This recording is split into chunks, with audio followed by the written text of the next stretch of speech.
we should be on YouTube.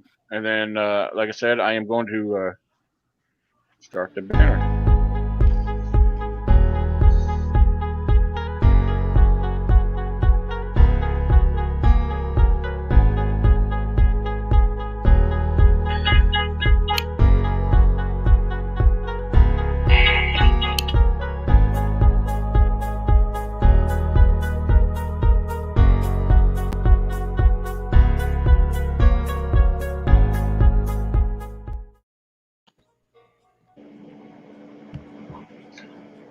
All right, here we are. Man, I really do wish that was longer. I just. Yeah. All right, here we are. Man, Somebody I got really do wish that feedback. was longer. Uh-oh. What All happened? right, Is I that got me? feedback. Yeah. I think it was me. Yeah, it was my Oh, phone. okay. I turned it off now. All right.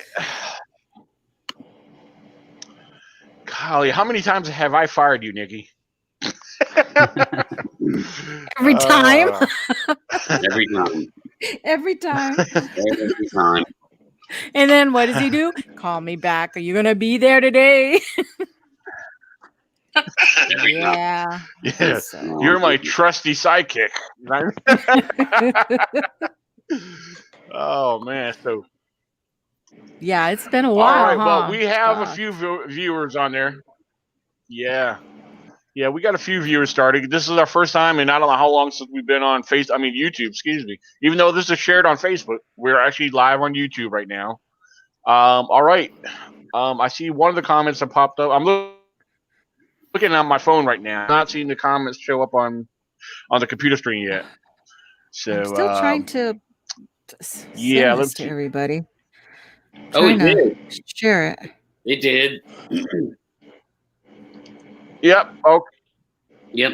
All right. Cool. It is working. Yeah, I see the ATL clutch. Say, what's up, chat? Glad you could join us. So, yeah, right now, since we're just started here, feel free to share this stream around.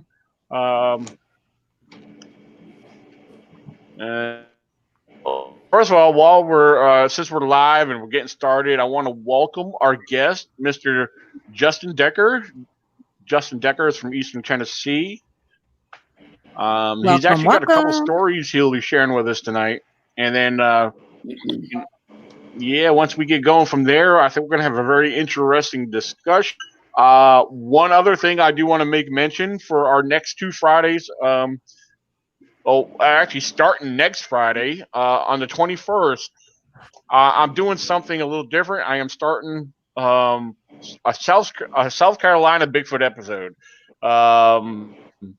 Our next guest next Friday will be from South Carolina, and then Friday the 28th we'll have 2 people on at the same time. They're for those who know Melissa George and her daughter-in-law Carrie.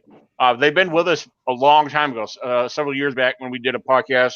They got on here, and they're going to be joining us again on the 28th.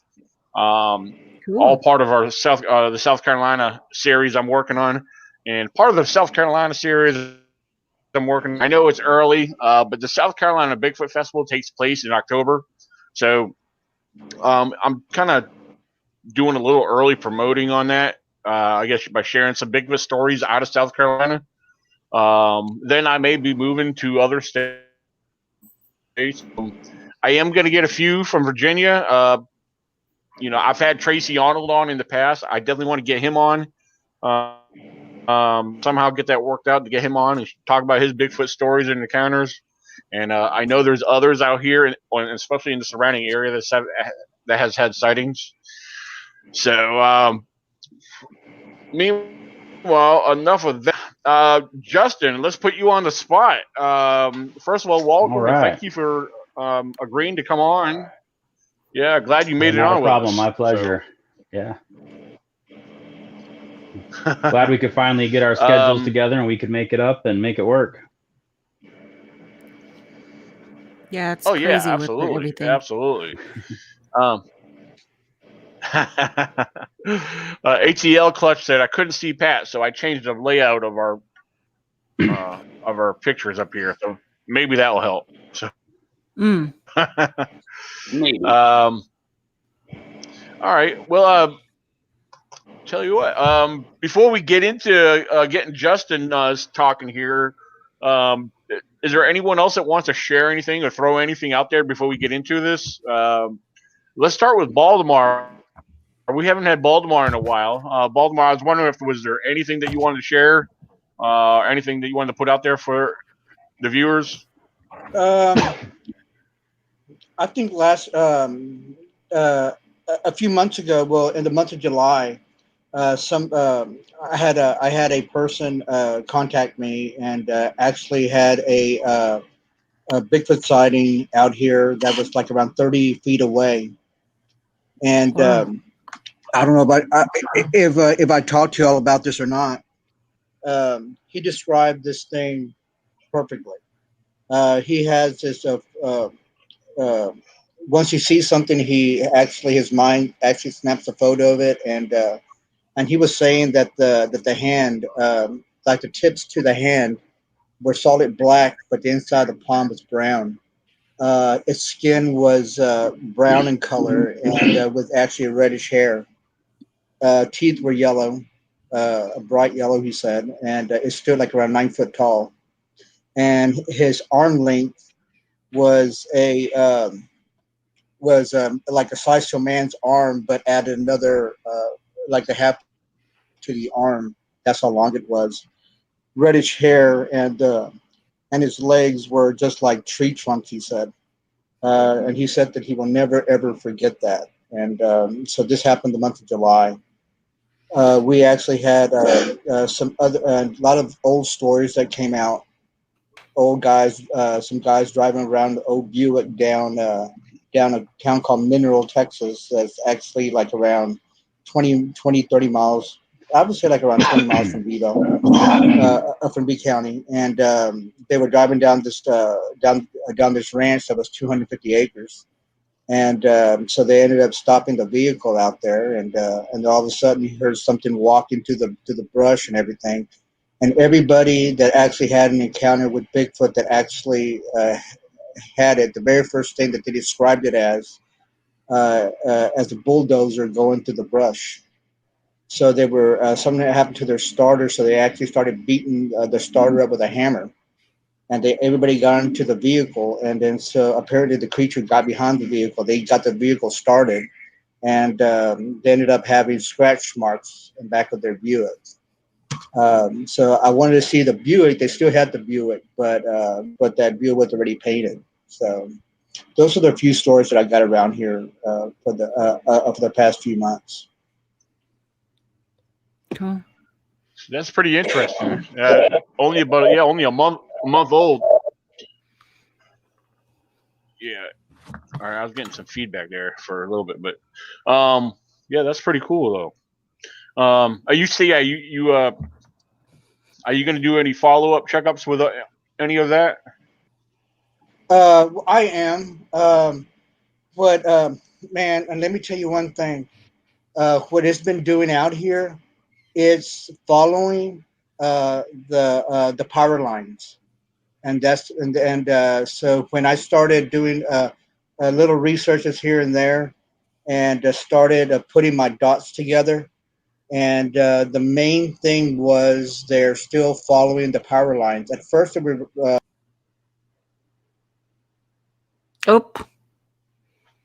Oh, Where do you? Oh man, we lost him. he must have a weak signal where he's at. I couldn't tell. Was he at home? I think he was at home. Yeah, because normally when he's out at when he's out at the ranch, he doesn't have signal out there Yeah. to do this. So, man. Well, right. that's that. I'll keep an eye out. He'll jump back. He'll jump back in. Hold on, here he is. He came back. Yeah. So, hey, Baltimore, you disappeared on us.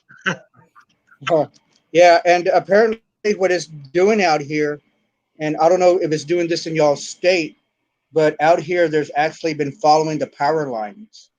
And I've had like around 4 locations already that actually been they actually been following the power lines. I've actually heard similar stories. People claiming to see them in power line areas up here, because I guess they're straightaways. They're kind of like the path of least resistance. So yeah. All right, cool. Pat, Nikki, do you guys have anything you want to throw out there before we let our guest take over? For me, I noticed a lot of repeat fake photos again going around. That one with the Bigfoot hanging from the tree, the old photo, it's really a big grizzly bear that's hanging. But I've Yeah. seen that in like 5 different groups this week. But I just don't understand why people don't just look it up. I mean, that it's on the internet. It's all over Google. That the two Yeah. photos put together. You don't even have to really do anything. They're there already debunked. And they keep, what do you think of this photo? Right. Like, what do you mean? That was like debunked years ago. So it Yeah. just astounds me that people still don't do their homework before they start posting stuff like that. I don't even do that anymore. I think if I have any photo that comes Uh-oh. up to me, I go straight to probably you, Daniel, first, and I say, have you seen this before? Before I even put it out there, have you seen this? Do you know anything about this? I ask everybody that before I post anything onto Right. any kind of group. Well, one of the first things that I do, if I don't know the photo, I have a very handy app. I love it. It's been very helpful. Is the reverse image app. Mm-hmm. Yeah, it's called reverse image search, but it's been very helpful. Once you enter in the image you want to do a background search for, there's actually 3 different platforms. You'll find information on almost each one, or maybe one might not have it, but you click to the next one because there's like one's part of the Google, one's Binge, and then I forget the other one. But there's 3 different platforms that will do a search for you, and they'll show you different results from where that came from. So, but yeah, that image in particular, I did. I know I saw you comment under that, and I posted. There were actually, if you look through, there was a link I posted where it was actually debunked and how old the original photo is. It actually came back from the 1800s. So I hadn't even looked at all the comments, but once, I go, oh my God. And it's right there on my phone. So I just posted and said, I didn't even say anything. I just posted the debunked photos. And then I went back and I go, okay, a lot of people know that it's not, but this lady or whoever she was who posted it, she didn't know, Yeah. So. Right. Yeah. She's the young girl that actually posted it. She's a real nice girl, real sweet girl. She actually shares a lot of stuff with me directly, and a lot of it's stuff that's it's new to her, but it's like years old to me. A lot of what she shares, so I gotta be understanding and be patient, because there's a lot. I'm way more understanding. A lot of people just starting to. Yeah, when people come to me, and ask me first, I'm like, oh no, I can tell you all about this. This happened, blah blah blah, and if you go here, you can find a lot of information about it, or there, or wherever. And I mean, there's so many platforms now, that have this information, and you can't hardly find a lot of the old Bigfoot forums that used to be around back in before 2010, but a lot of stuff is saved, there on the internet. You just have to know how to find it. So I used to have a lot of it saved, but every 2 years you go to a different computer and then I lose whatever I had over there. Because I really didn't care to back up anything, really. It wasn't like my goal to start backing this stuff up. I just always felt like I could find that information again. But slowly but surely, there's some older stuff that I have lost, You know, I have like one photo left of the whole giant of the creature from the giant sequoias.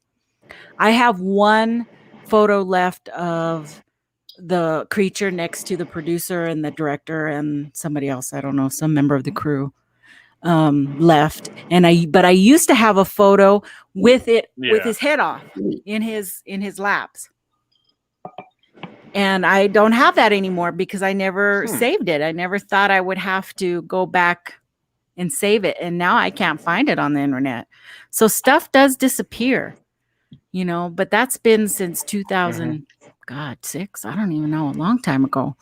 So, yeah, you know, you just never know when that stuff pops back up and you're like, oh my God, I used to have all that information. Now I don't have it anymore. But trust me, you know, people don't just want to trust your word that, oh God, I debunked that 10 years ago. And they're like, 10 years ago, what? It just came out. And I'm like, no, it did not just come out, you know? Exactly. So, but that's the skeptic in me. That was always, you know, my thing back then. That was what I used to do. I don't hardly do that as much anymore. Right. Interesting. Yeah. It looks like Justin and Baltimore are taking turns at jumping off. I don't. First is Baltimore, then it's Justin. Is it storming or something? You guys have storms going on over there?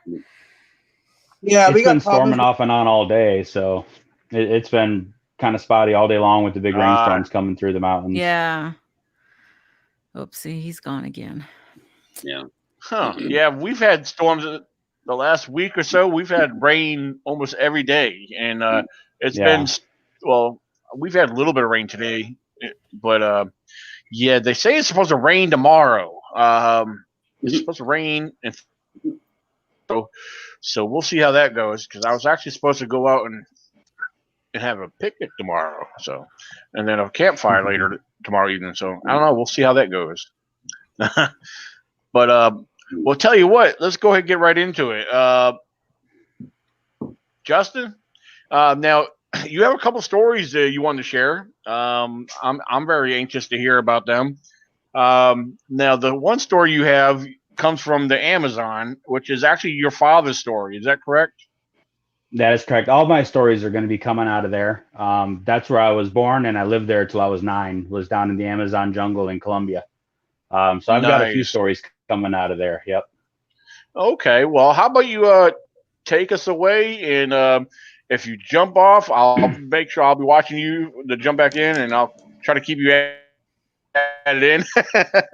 Okay. So, okay. But yeah, tell us about, if you want to give us a starting point and kind of go from there. And sure. I'm sure you'll have some questions thrown at you after a while. So, but have fun and go at it. Feel free to interject anytime there's a question, guys. Just kind of a little background with it. My parents were missionaries down there. They worked with indigenous tribes. My dad held several jobs as a missionary while we were down there. He was what was called a contact missionary, which was his job was to literally find undiscovered indigenous tribes. He was literally a jungle explorer. So he would go into places where nobody had ever been before. And one of the stories takes place from there. He also worked with a separate tribe after a while, and he was in translation work. This particular tribe had no written language at all. It was a completely unknown language. So his job was to go in and learn the language first, and then try and figure out how to phonetically write it down and kind of go from there. So most of my time was deep in the actual Amazon jungle, or in one of the jungle towns, or in our school base, which was out in the Andes Mountains, all depending on school year and my age range and everything. We came back to the States a couple of times for what they call furlough, which was like a 6-month vacation, basically. And then we head back down there. And then we finally moved back when I was 9 years old. We came back to the States permanently. So my first stages of growing up was growing up down in the Amazon basin area of Colombia. So that kind of sets the stage for where we're at. I got a couple interesting stories down there. Being down there, you have a totally separate wildlife than what you guys are used to up here. So things that would be crazy for you guys, perfectly normal, everyday stuff for us, right? We would eat a lot of the local animals down there. So a lot of the animals you find in pet shops for us were dinner. People always find that absolutely fascinating. But when you're living in the jungle, you're living off the land, right? So if it moves growing up and are hunting, and that'll come into play a little bit later. The first story I want to tell is one from my dad. It was just after I was born. I was barely out of the crawling stage, or probably still in the crawling stage.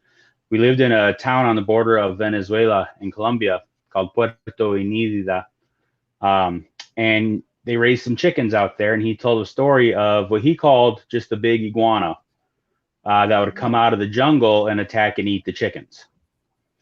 Now, if you're familiar with iguanas, it'd be kind of hard to imagine an iguana big enough to actually attack and kill chickens. So I had my dad describe it to me, and he said it was between 6 and 8 foot long, and probably stood about a foot and a half off the ground at the head level. So whether this was actually an iguana, I can't say for sure, but that was what he described it as, right? And growing up as a kid, Dad called it an iguana, so that's what we always called it, right? Just the iguana. One day it was out attacking the chickens, and my dad grabbed a big metal pole that was handy and threw it at this iguana to try and kill it. And he said he hit it in the head with this big heavy pole, and it just kind of shook it off and looked at my dad, and it kept on attacking the chickens, so it barely fazed them. After that point, my dad said that iguana could have any chickens that it wanted. He wasn't going to mess with them. Right. So that was one of the first things. And, you know, growing up, to me, it wasn't really a big deal. But after I got into the cryptozoological studies and just got into it, I kind of started realizing that this probably really wasn't an actual iguana, or if it was definitely an unusual size type creature for sure. Because if we're talking 6 to 8 foot long, now we're talking Komodo dragon size. We're talking abnormal, you know, something definitely that isn't out of the normal range for a green iguana down there. So that was one of my fun stories growing up for us. Yeah, that when you were telling that, that's what I was looking it up because I couldn't think of it. It was on the tip of my tongue. But while you were describing it, the big iguana, I'm like, that almost sounds like a Komodo dragon. And the thing is, I mean, this is a stupid question, but I mean, I know they're in certain. I never really paid much attention to where they're located. I'm sure they're in Africa, but yeah, I'm assuming they may be down there, or I don't know, are they? Well, no, Komodo dragons are isolated to an island chain that's actually off the coast of South America. But they're definitely island isolated, so there wouldn't be any actual specific Komodo dragons in that area, because we're talking landlocked central South America. But I mean, there's definitely other types of monitor lizards down there. You know, and usually most of those are going to be found in your Australian outback, but big lizards are everywhere you go. And the thing with reptiles is they keep growing as long as they're alive. So I mean, there is the possibility that it could be an iguana, just one that had lived for quite some time past the normal range and then just got to a massive size. So, I mean, the possibilities are always there. But the fact that it was actively predating on these chickens is kind of out of character for iguanas. They don't normally do that. They tend to be more into fruits and herbs and insects and stuff like that. Now, they will eat red meat for protein, but it's not, as far as my understanding goes, it's not the normal dietary habits for them. So I found that part a little bit fascinating as well when thinking back on the story. Cool. Yeah, you would think they would have a large abundance of food sources down in the whole general area. Oh, for sure. But it's funny that they decided to choose the chickens, you know? But well, I mean, chickens are easy prey. Okay. They always are, especially if they're in a contained area, or, you know, I don't know exactly how they kept them, but, you know, I could see it if it was an easy food source, an easy protein source, you know. And it's funny because my parents live in Florida right now. My mom was trying to grow a garden and something kept eating her green beans, and they couldn't figure it out. And eventually they discovered it was a small family of iguanas were coming in under their garden fence and actually snipping off their green beans and eating their beans. So thought that was kind of interesting as well. So many years later, they're still being terrorized by iguanas eating their food source. Oh wow. Interesting. Yep. Huh. Yep. All right. But to get to the main story, the one that I know you're chomping at the bit to hear. So this goes to the days where my dad was an explorer. He had a crew, usually of 3 or 4 guys.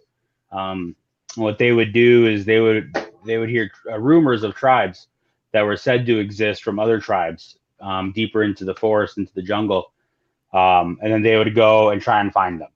So there was a lot of exploratory trips up and down branches of the Amazon, branches of the Orinoco Basin. Orinoco River down there is one of the ones we were based off of a lot. So he tells the story of them traveling down the river one time. He said they believed it was a tributary off the San Bernardino River down there, which is off the Orinoco. And one thing he always points out is it's always glamorous, right? There's jungle travel in the movies. You see all these animals and these parrots and everything. It's not really like that, okay? Because the motors of the boat is going to scare everything away. So before you even get to the point where you could see an animal, they're long gone most of the time. The noise of the motor just generally scares them off. So he said traveling down the river is actually really boring. You're just going down and it's just miles after mile after mile of hot, humid, green trees and brown water, and that's pretty much it. You might see something every now and then, but not very often. So when they did see something, they always took note of it. Well, they were coming around a bend in the river, and way off in the distance, I couldn't get a figure, just off in the distance, up in the canopy around another bend, he saw 3 large black figures up in the trees. And he knew right away they were primate. But he said they were larger than any primate they had ever seen down there at all. He said they were roughly 3 to 4 foot tall if he had to put an estimate about it. So we're talking chimpanzee size. None of the local known primates down there are that big. He said they got to see him for a few seconds. They were up in the trees, but then they took off really fast through the forest. They figured they caught the noise of the motor, and so it scared them off. But he said they moved through the trees exceptionally fast, just absolutely crazy how fast they got out of there. I asked him to describe them. The best he could do was they were large and they were fast. He didn't know if they're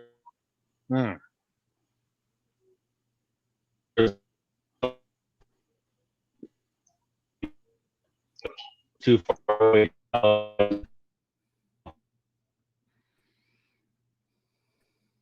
Uh-oh. Well, you froze up on us a little bit here. Hold on. We may end up losing him. He's been froze there for a little while.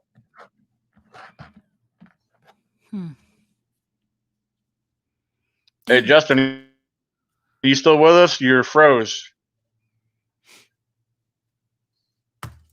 Oh, man. I hate when that happens. I know. It's the weather. He's going to have to get out and... Yeah, I know. Yeah, let me... All right. Yeah. Did you drop him off? That way he can come back in. Yeah, because I don't know if he was able to do it himself or if he tried. Right. So he could have been all frozen. Yeah, it's interesting. 3 to 4 feet tall, in that area. Yeah, that's.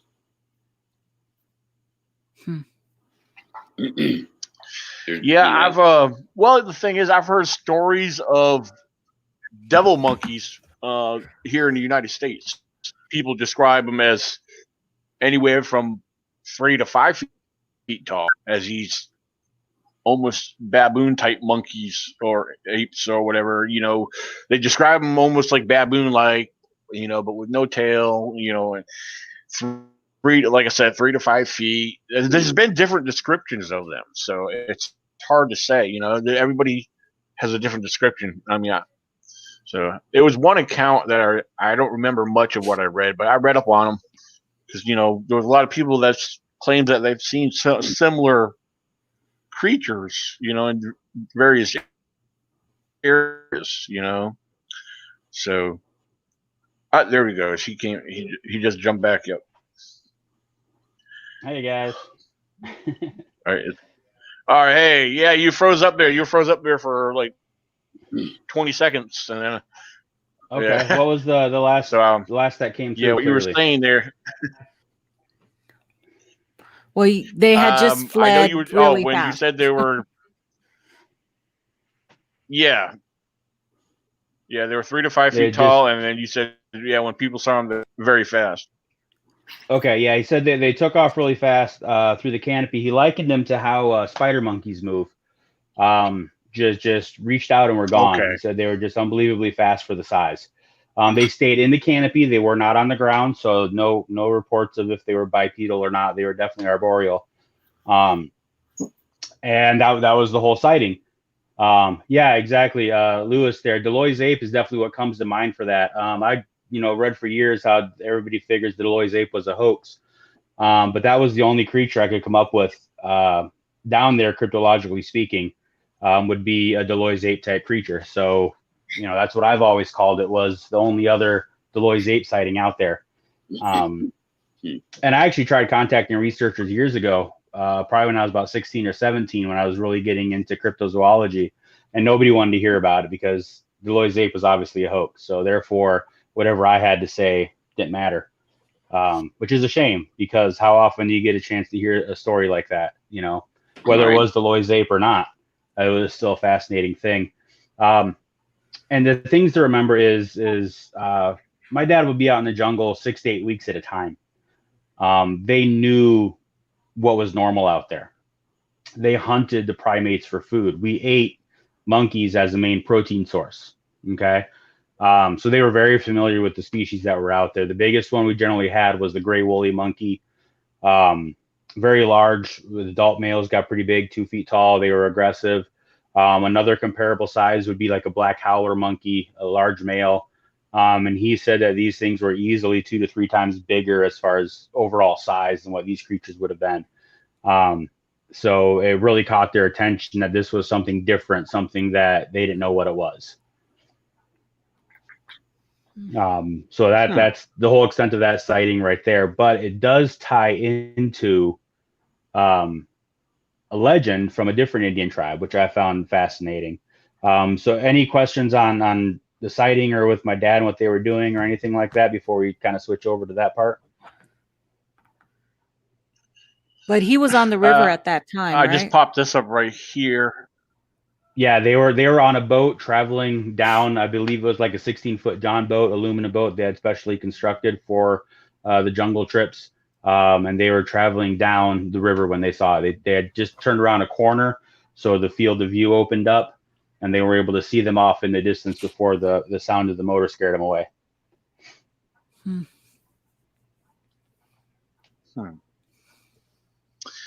Yeah, Lewis says I'm not sure exactly what there's a size comparison of the ape and the photo sitting on the case. Yeah, the case dimensions made it far too large to be a known species. Yeah, that is correct. There was definitely some I guess disagreement on what the exact crate it was. There was some markings on it where people were able to identify it, but apparently there was some dispute as to what the actual dimensions of the crate was specifically, because there was different sizes manufactured. So that drew into some dispute and speculation on the actual size of the creature in the photo, just from what I found in my research and going over it. And as long as we're talking on the photo, one thing that always gets me is people always say it's a standard spider monkey. But having known spider monkeys and being quite familiar with them from growing up, to me, it never looked quite right for a spider monkey in the face. The facial features, the way its muzzle was, and the coloration in the face just didn't sit right with me as it being a traditional spider monkey in the photo. So the photo is definitely up for dispute, but a lot of the mainstream researchers always have been more than likely labeling it as a hoax photo from back in the day. A hoax photo, huh? Okay. Yeah. Well, it's set up as, because I can't remember the time frame, late 1800s, early 1900s for the photo. Yeah. Set up as just a prop photo, just to make it look bigger than what it was, that type of thing. I'm trying to find it right now. Yeah, you talking about? Yeah. Yeah, it's the one that had the stick. holding the head up. Yeah. Holding the chin up. And it looked like it was kind of, yeah. Yep. Yeah, I know exactly which one. I've actually came across that not long ago. Yeah. Yeah, it'll pop up. Its rounds every now and I came across that. Huh. Okay. So that happened while they were looking for a tribe called the Hadawa tribe. That tribe actually never ended up being officially contacted. They just got too scared. My dad made it close. They actually found the village, but the village was already abandoned because they had gotten too close and scared everybody off. So the part that I find fascinating along with it is later on we moved to another tribe called the Maku tribe. And this is where my dad got into the translation work and learning their language. And what we found out eventually, they have a legend or a campfire story, however you want to put it. I wouldn't necessarily call it a legend, of a creature that lives in the jungle. And during the day, this creature sleeps in hollow trees. So you don't find them during the day, but they come out at night. And if they catch a person too far away from the safety of the campfires or the family group, it would capture them, and then it would basically kill them and drain their blood and drink their blood. So a vampire type thing. The fascinating part is the description is classic hominid. Yeah, classic hominid, 4 to 5 foot tall, hairy, long arms, nocturnal, that type of thing. Whenever my dad would tell the story, he always likened it to the Tasmanian Devil, because back in that era, that was the big kids cartoon from Looney Tunes, the Tasmanian Devil. So upright, walking on 2 legs, hairy, long arms. That was the description of this creature. And for them, it wasn't an entity. It was a real creature. This was something that they feared would get them if they wandered away. To them, it was just like a jaguar or a wild boar or any of the other creatures that were out there. This was a real creature that they feared and looked out for. They didn't mess with hollow trees very often, and they stayed close to the campfire at night, and this is one of the reasons why. I've always tied the two together. To me, go ahead. Right. Oh, no, just real quick, I'm just curious. If you mentioned it, I must have missed it, but how tall, or did they ever mention the height of the story, the creature of the story? Again, anywhere from like 4 to 5 foot tall, man size is what they would say, and the natives down there were a little bit smaller in general stature, so 4 to 5 foot tall. Nothing massive. They at least in the descriptions that I got, it wasn't a massively built creature. We're not talking 8-9 foot tall. We're just talking regular man size, but aggressive and definitely opportunistic, and would definitely take out a person if they found them away from the safety of the group. Yeah, I personally feel, just from off of stories I've heard, because in other regions, the world, like Asia or Indonesia, for example, or China, the orang pendek described, they don't get that big. They're described as small, or I believe it's Indonesia where they have the or maybe it's not Indonesia. There's one where they have a real small, similar creature that you describe, but what you're describing, I would hate to come across something like that. They sound like they're evil. Oh, absolutely, right? I mean, they're just out there trying to get you. It's the Amazonian boogeyman, basically. But yeah, I always tied those two legends together. It just makes sense to me. That would do that, and I always found that story fascinating. Just coming from my dad. Now, my dad is one of these no nonsense kind of guys. Military background.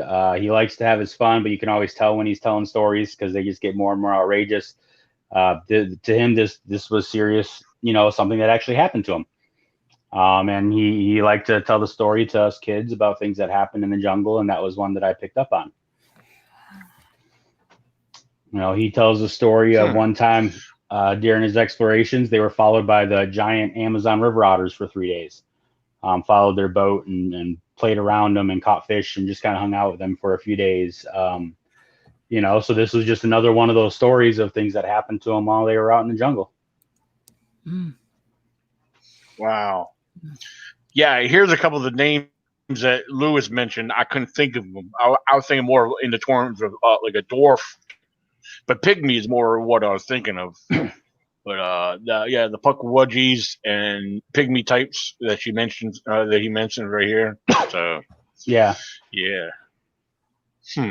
To me, Pukwudgies are more of a separate type than necessarily a Bigfoot type. But I see what you're saying. They tend to be a lot more diminutive. We're talking 2 to 3 feet maximum for the Pukwudgies, if I remember correctly.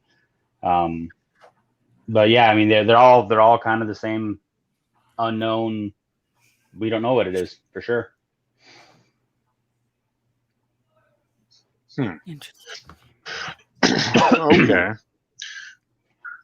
Yeah, it kind of gets going a little bit though. You're making you think, because you think of something that small. Here we are, here in the United States, we got Bigfoot, and people are like, well, I'm in the woods, I don't see Bigfoot, but sightings and eyewitness descriptions describe them as big and massive, anywhere from 6 to 8, 9 feet, even bigger. But but then you got something small like that, and in a large, massive jungle, you got. Is it really that all small hiding, though? I mean, something I'm like that 5'7", really, so it's almost as tall as I am. I wouldn't necessarily call it small. I still want to come across it.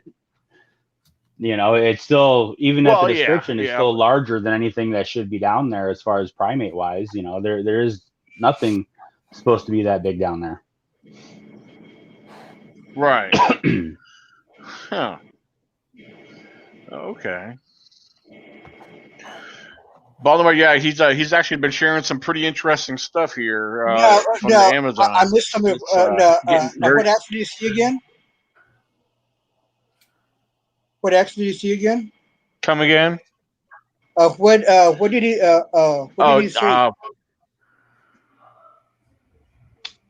So what it was you want to kind of give them a background of what you were just describing?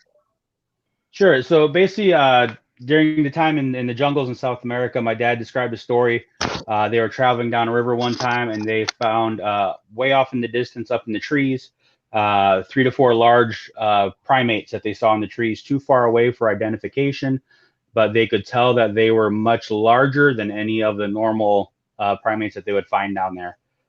They got to observe them for a few seconds, and then they took off through the trees at a high rate of speed.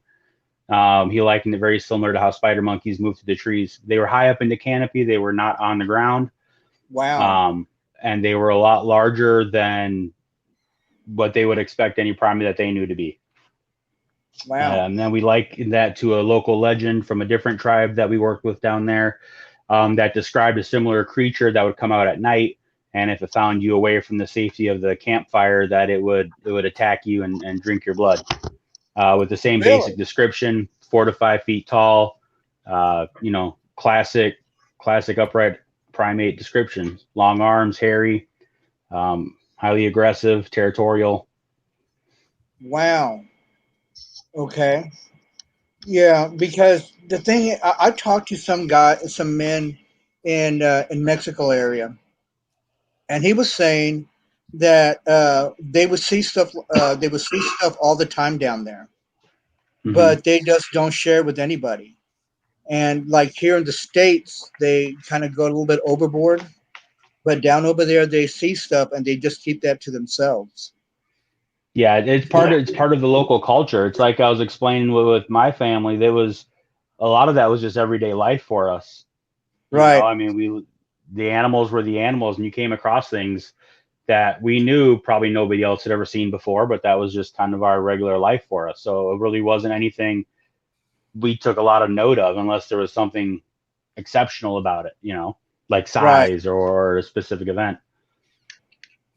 Yeah, because a lot of stuff when stuff actually happens to, like especially the old timers, when the old timers come up there and have something like that, or actually see a Bigfoot or whatever, or these certain encounters, man, it's like hush. They don't tell nobody nothing because they feel that it's a form of witchcraft and bad taboo. And if I tell somebody something bad's going to happen to me. So, I mean, that's our legend, and that's the way that we always, that was the way that we were always raised. So, and see, for us, it was more of just, they were just animals. There was nothing for us to fear if we knew how to protect ourselves. right. Growing up where I was, I learned how to use firearms at a very young age. I had my own machete by the time I was in kindergarten, and I knew how to use it. Wow. So we were taught how to deal with stuff. We were taught how to deal with snakes and spiders and scorpions and any other thing we would come across. You learn what's in your area and you learn how to deal with it. Yep. Yeah, that's that's what they taught us too. You actually have to learn your terrain, the animals around there, and everything like that. Even stuff dealing with the seasons, because there's sometimes also too dealing with food and the food supplies that's actually out there that we could actually snack on, just in case if when we can't find any food. So we have to depend upon nature and what grows where. So yeah, absolutely. I know part of how we were raised and dealing with what we did is, by the time I was in first grade, I basically had the skills where I could survive out in the jungles or the mountains on my own for 2 weeks. Wow. Was our training, just because of where we lived and what we were dealing with, and some of the cultural and political stuff that was happening where we were at. That was just part of us growing up. Our playtime consisted of building forts and shelters out in the jungle. Oh, cool. Or camping over the weekend. We'd take, if we were out at the school base, we'd take horses out and we'd go for a weekend camp out, and all we'd bring with us was, normally our machetes, and that'd be about it. And so a group of us would go out there and camp for the weekend. So that was our normal activities. Our play was training for us on how to do that. Well, that's cool. Yeah, that's great you say that, because that's the way that we were trained when we were younger. And actually had to bend certain tree branches and not break them all the way and stuff like that to make we were raised up with wiki ups and things like that, and houses and A-frames and all this other stuff, and actually depend upon even scraping the tree barks just to make rope, or using the pitas as rope, and that's the kind of stuff we were raised with. Man, that's fascinating. Yeah. So, I mean, again, a lot of people don't understand, but that was just normal life, that was every day.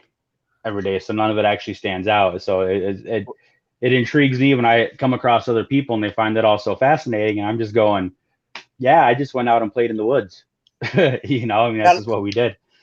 Now, let me ask you this. What's the weirdest thing that you ate in the jungle, in the woods out there? Oh, man. So the weirdest for me or the weirdest for you guys? That's usually the big question I ask, right? Yeah. No. Right. You ate guinea pigs, right? In that whole Peru area. We didn't eat guinea pigs. We didn't have them where we were at. We ate we call them chuitis. The capybara? What you guys call them, capybaras? I can't even say it without a Spanish accent, right? Capybara. We ate those. We called them chuiti. That was the native term for it, and those were definitely a food source for us. Wow. Tapir. We used to eat wild tapir. Monkeys was definitely a high protein for us. Wow. Scarlet macaws. We ate those. Wow. Probably the strangest thing for that grosses most people out is a lot of the Indians down there, they'd find wood grubs in the down trees, and wood grubs were a big delicacy. And so you found, and I personally didn't care for them, and nobody in my family would actually care for them, because we try them. You eat what the locals eat, but main food source, we ate piranha a lot for our fish source. We had piranha all over the place, and they're basically small panfish. And so if we were eating fish, it was either piranha or peacock bass. So people usually find that one pretty outrageous, that we'd eat the piranha instead of them eating us. Let me ask you this: have you eaten a tarantula, the spiders? I have not eaten one. Those were generally things we stayed away from. In fact, I actually have a giant tarantula story. I had written down here to share with you guys as well. Cool. So my dad and my sister, I'm the youngest of four. I was the only one actually born down there. But my dad and my sister, who's a few years older than me, were out turkey hunting for wild turkey. And they came across they don't have trails like in the movies, right? Like going through the jungle is not like the movies, but they were going around an area and they came across this big fallen log, and sitting on the log was a tarantula. Wow. Except this tarantula, the body alone, without the legs, was the size of a large dinner plate or a paper plate. Wow. So we're talking a good 10 to 12 inches across the body alone without the legs.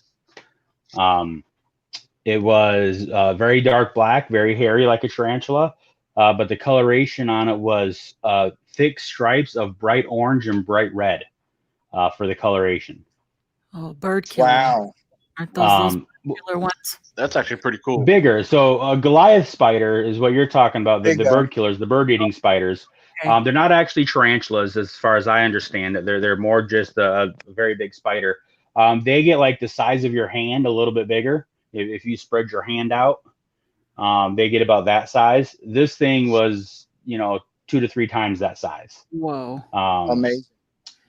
And again, that's just the body itself. We're talking a foot across without the extension of the legs.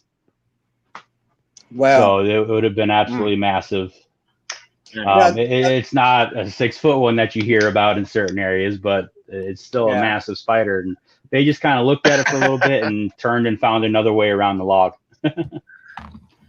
Yeah, there's a legend out there too. Well, Justin, if I could throw in there. Yeah. Oh, I'm sorry. I'm just going to throw it out there real quick. The conclusion, after hearing what you've been trained and grown up with and everything, you're like a real life Crocodile Dundee of the Amazon, basically. And the other thing that came to my mind, and then you could be on a Survivor Man edition of the Amazon. It's like you got the skill. You're not afraid to eat anything. Well, I'm not like that anymore. I'm soft and Americanized. I've been here for 30 years now, so I'm a little softer than I used to be. Back when the show Survivor first came out, my parents used to always joke that they should put me on there. All I need is a machete and I'd win. And they said that, especially when Survivor Amazon came out, they said all I would have to do is grab a machete and I just go find a local tribe and live with them for the whole time and kind of go from there. So yeah, that was just part of it. Wow. That's awesome. There is one question that's up on the chat for you. I'm sure if there is, you would have gotten to this eventually. But Bigfoot Stories asked, is there any stories of Amazonian giants? So not from where I was at all. As far as human giants or humanoid, nothing that I've ever heard of. It wouldn't surprise me, to be honest with you, just because of everything else I've seen out there. Things can get big and crazy, and until you've been there, you can't really appreciate the size. It's like we talk about Bigfoot in the States, right? And they say you don't really have an understanding of how much wild land is actually out there. It's vast. Most people can't comprehend. The jungle is like that, but 10 times worse. The density of the jungle. The canopy can be 200 feet above the ground, and once you're up out of the brush off the floor, you're pretty clear. So if you're something big enough that can get through that brush pretty easy, there's no reason why they couldn't survive out there. The food source is there, the abilities is there. You know what I mean? So if there are populations of giants out there, I don't see why they couldn't be there. That would be an area I would peg for it.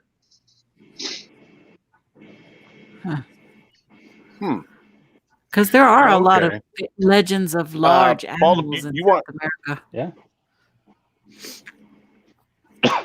We always hear. Yeah, Baltimore. There was there was something you wanted to say to him too. I wanted to make sure you had had your chance to get back in there. Yeah, Ben had this small mind thing, and I completely forgot what I was going to tell him. So, yeah, we forget pretty easily stuff. Oh, I'm sorry. That's all right. That's okay. It's okay. Hey, Daniel. Also, too, I talked to you. I talked to you earlier about this week. This man contacted me and asked me to talk about some paranormal stuff and some Bigfoot stuff and everything like that. And I mentioned the ECBRO with y'all's first annual stuff up there, and so that book should be coming out soon. So I did mention y'all's group there. Mm-hmm. Very awesome. That's yeah. I'm interested to see how that comes out. Sweet. Yep. Okay. Here's another statement from Lewis. It says giants are inland or on the west coast of South America, or upper, or something like that. Yeah. So where we were at, we were on the other side of the Andes, so we weren't on the coastal side. We were in the actual Amazon basin. So if you're talking in their inland, or if you're talking coastal on the other side of the Amazon or the Andes Mountains, I'm sorry. Red howlers, they're built differently. Howler monkeys were definitely ones that we were familiar with. We used to hunt and eat those. ATL clutch here. Talking about the red howlers. We mostly had black howlers where we were at. We were definitely familiar with those. I can remember times that we'd have a troop coming through the canopy and it sounded like a train was going through because the males would just get up and get so loud and get their calls and their bellows going. So we were very familiar with those. That was the other one I mentioned as one of the larger primates that were down there. And that was one of the ones I asked my dad about because with it being specifically black, the black howler is a big black monkey. But he definitely said, no, this was bigger than them as far as overall size and the way it operated and stuff. But yeah, I mean, that was one of the ones we looked at was the big howlers because the big males, they can get big. But did they pee and poop on you as they went by? We actually had our house kind of in a clearing on the edge of a clearing, so they kind of went around the clearing. So I never had that problem. I didn't get to go out on a lot of the hunting trips when we were hunting for the big prey because I just get in the way for the most part. I was still young, but we did have pet monkeys a lot of times, and yes, they would definitely. You'd have to look out for that. What's that really having a pet monkey? Cryptid? I'm sorry. I was just thinking, the Mapinguari. The Mapinguari that they report in Brazil is one of the big ones that a lot of people go looking for. Yep. I've heard a few different theories on the Mapinguari.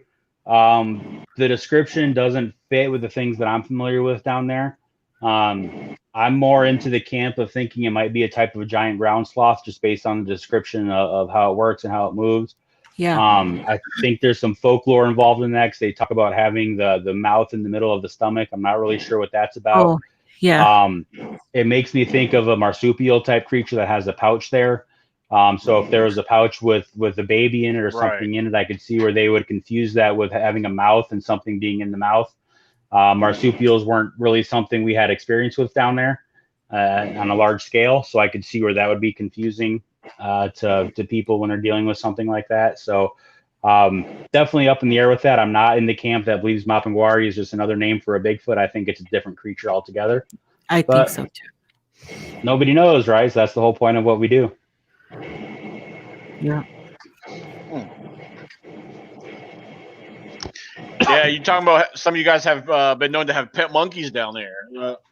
I can only imagine you guys having a pet monkey and you're like all of a sudden I can only imagine you guys get real hungry and you're starving, you're waiting for dinner and you look at your pet and you're like, you look delicious. Well, that's actually funny you would say that because we were never allowed to do that because they were our family pets. And just like you guys have with pets, so the way we would get a pet monkey is usually it'd be after a hunting party would go out and they would shoot the mother and they used the Karari tipped blowgun darts, just like you see in the movies. That's what our Indians used.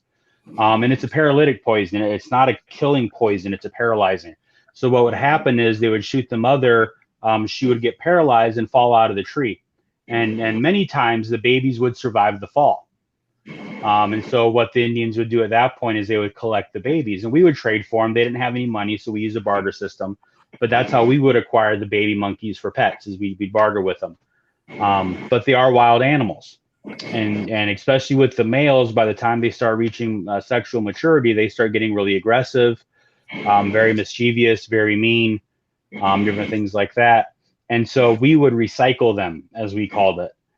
We would give them back to the Indians because we couldn't eat them. They were our pets. But that was, definitely an option on there. But they were great pets. We had a lot of fun with them.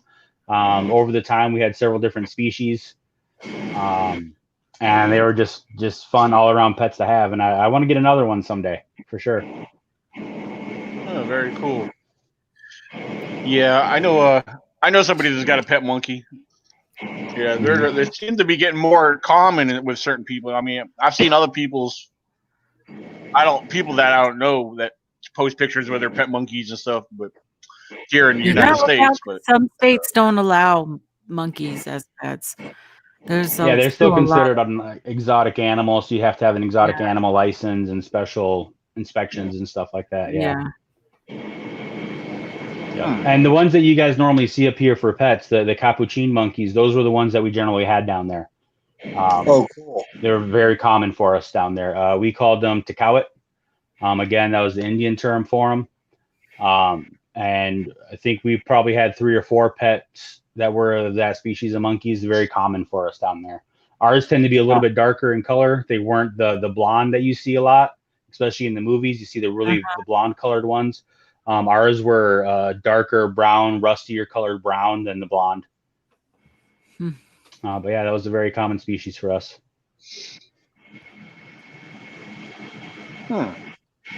Okay. And if you guys ever look me up on Facebook, I got a couple albums, photo albums on there where you can actually go see. I got a picture of one of our monkeys on there. Oh, wow.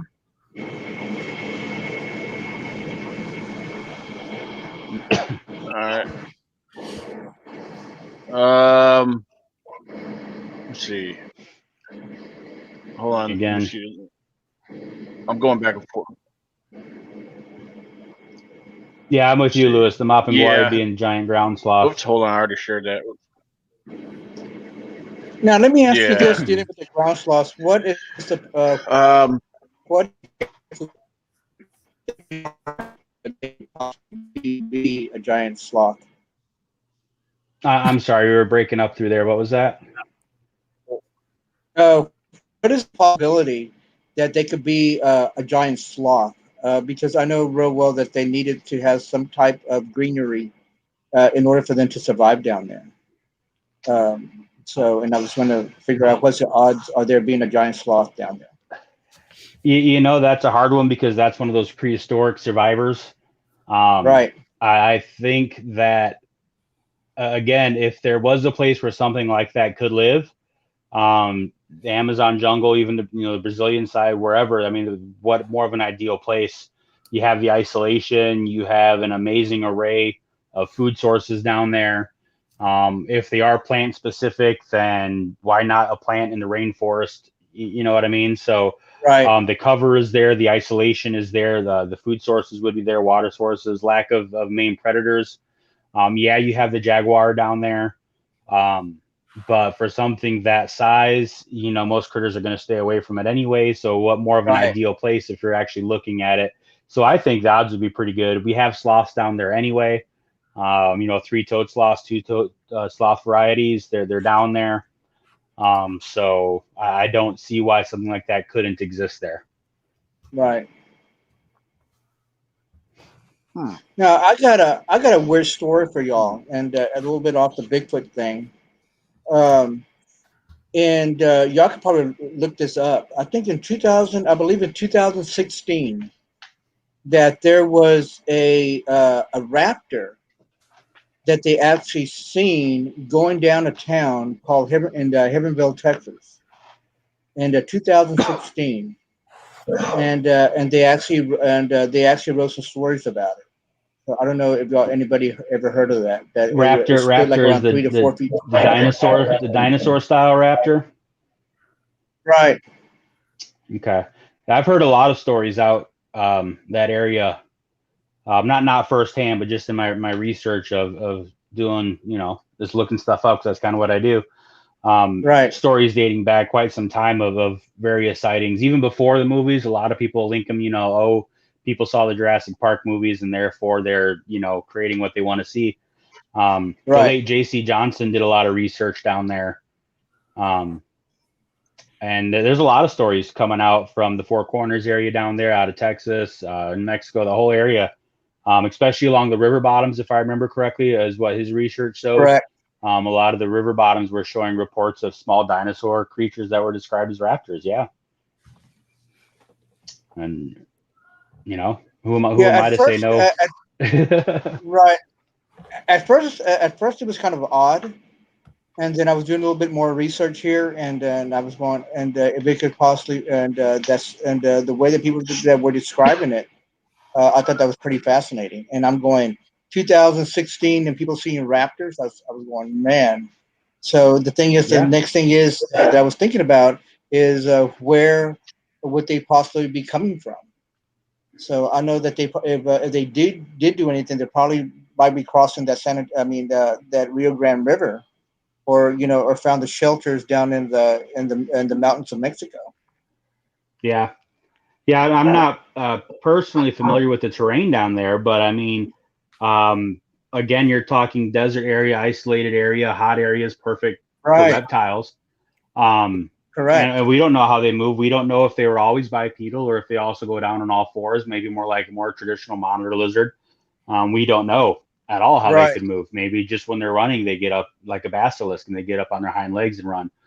But I've read reports going back, for some reason, the year 1936 is coming to my mind. I'm not really sure why.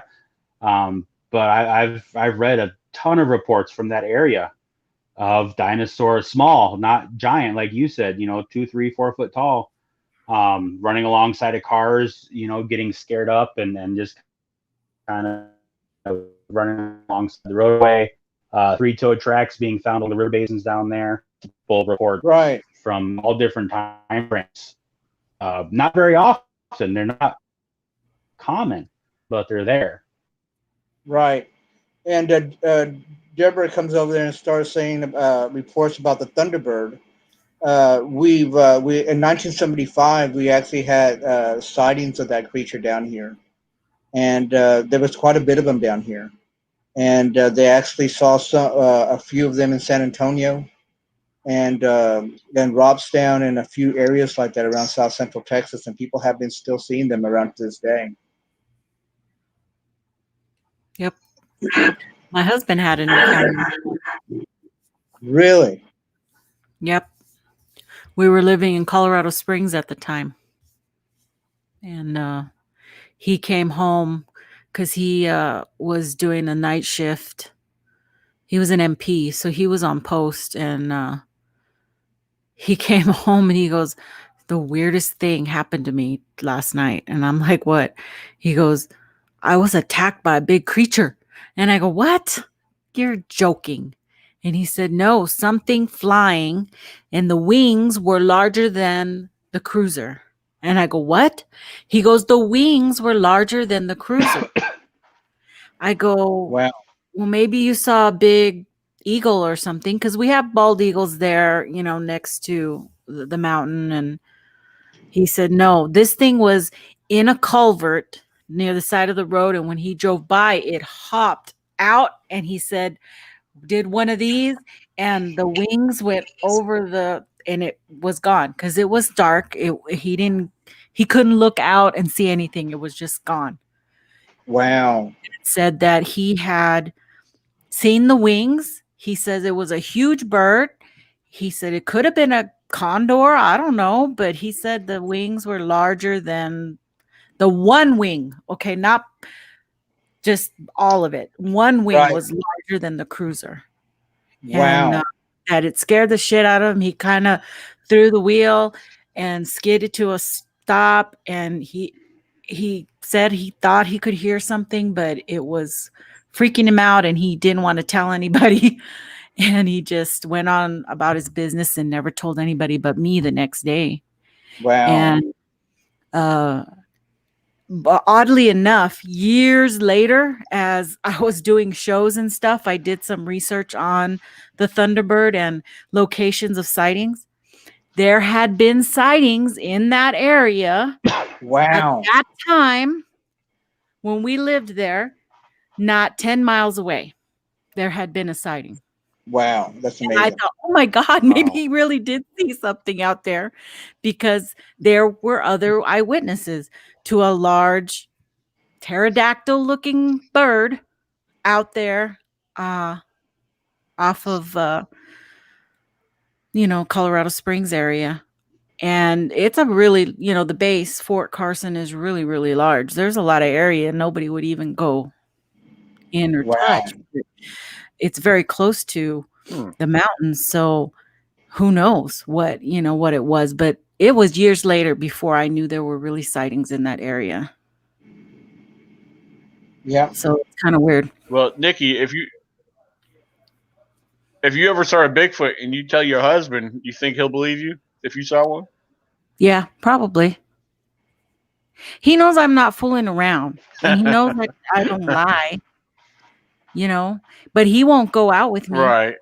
He's like, no, he won't even go. He calls it camping for a living. He was military for 26 years. He goes, I ain't going camping. That's no fun for me. I did it for 26 years. He's like, F that. I ain't going camping. He doesn't. That's not fun for him. He's got to find a. Yeah.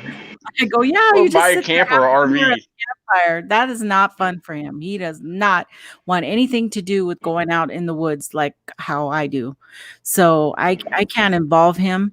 And we always scared him with bears and stuff. So he's like, oh hell no, he won't go out. Nothing to do with that. But Forrest says, I wonder if the Thunderbird is a raptor or stork family like vultures. Huh. There's all kinds of different, prehistoric. It can go, it depends, is it a lost prehistoric type of pterosaur, or is it a vulture and that type of bird? Those California vultures, what are they called? The condors. The condors, they're large. They're pretty big. So the thing with the condors, we had the Andean condors growing up where we were. And the same thing with vultures. If you look at the reports of the Thunderbirds, there's a lot of reports of them swooping down and carrying away. Right. Obviously, the famous case out of Illinois where they grabbed the young child and then carried him off for a little bit. Cases of them carrying away pets and everything. Condor type creatures, the vultures and the condors, they don't have the foot structures to really do that. They're carrion eaters. They're not prey. They don't swoop down and carry stuff off. They just don't have structures for that. And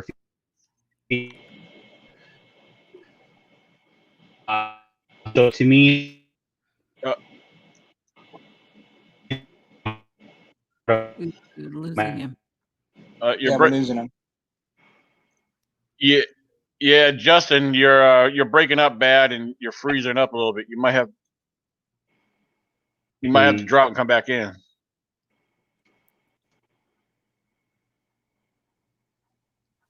All right. I don't know if you heard me. I dropped him. Oh, wait a minute. Hold on. It's probably reset and come back in. That's what I had to do.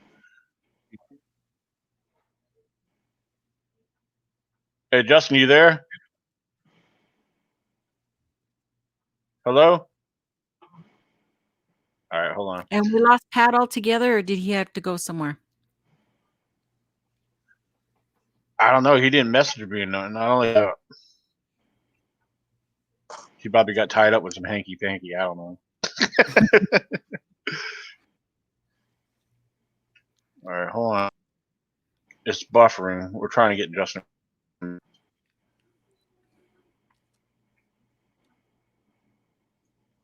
Down. Yeah, Zach Sterritt mentions right here condor. There he is. He's back. Hold on. I'm sorry, so guys. Let me add him back here. Nope. All right. Justin, you there? Yep, I'm here. Can you hear me? Yeah. Yep. Oh no. Oh yeah. All right. All right. At least for the next 5 minutes. All right. Yeah. Yeah, we lost you there for the last probably almost a minute. I was just saying that my belief on it, given the sighting reports and everything that happens, that they're just not something in the vulture or condor family, even though the size span is there. But just the way they use their feet, they don't have the gripping power that a raptor is going to have to swoop down and pick something up. It's not their MO. They're carrion feeders. They're not going after live prey like that. So for me, that just kind of automatically rules out anything from the condor or vulture family, just by reading their characteristics of how they behave. Yeah. Justin, I'm going to ask you a question. Sure. Are you familiar with the chupacabra? Absolutely. Okay. Now, okay. Let me clarify that. Are you referring to the original chupacabra or what they call the chupacabra nowadays? No, I'm talking about the original chupacabra, the size 3 foot tall, small spines and back of the head. I'm talking about the real chupacabra, not that blue dog. I'm talking absolutely. about the real one. Yes. Now, let me ask you this. Now, let me ask you this question. Now, do you think that because the chupacabra is basically shaped something like a little raptor, and I was thinking that maybe that's what they're actually started seeing around here because you know how the way that their body shapes are. And that always got me. I've always puzzled like that because when I was taking care of some Angora goats, that I would actually find small little tracks like that after a goat kill, and so that's why I always thought that maybe that could be it was closely related to a raptor. But I'm sorry. Go ahead. Yeah, and paralyzing their prey by sticking that thing in back of their head, having that hole and underneath their pretty close to their heart, underneath their leg, where their things are there. So to me, it was something like a little raptor. I've actually seen one, but it traveled too fast and went into the brush way too fast.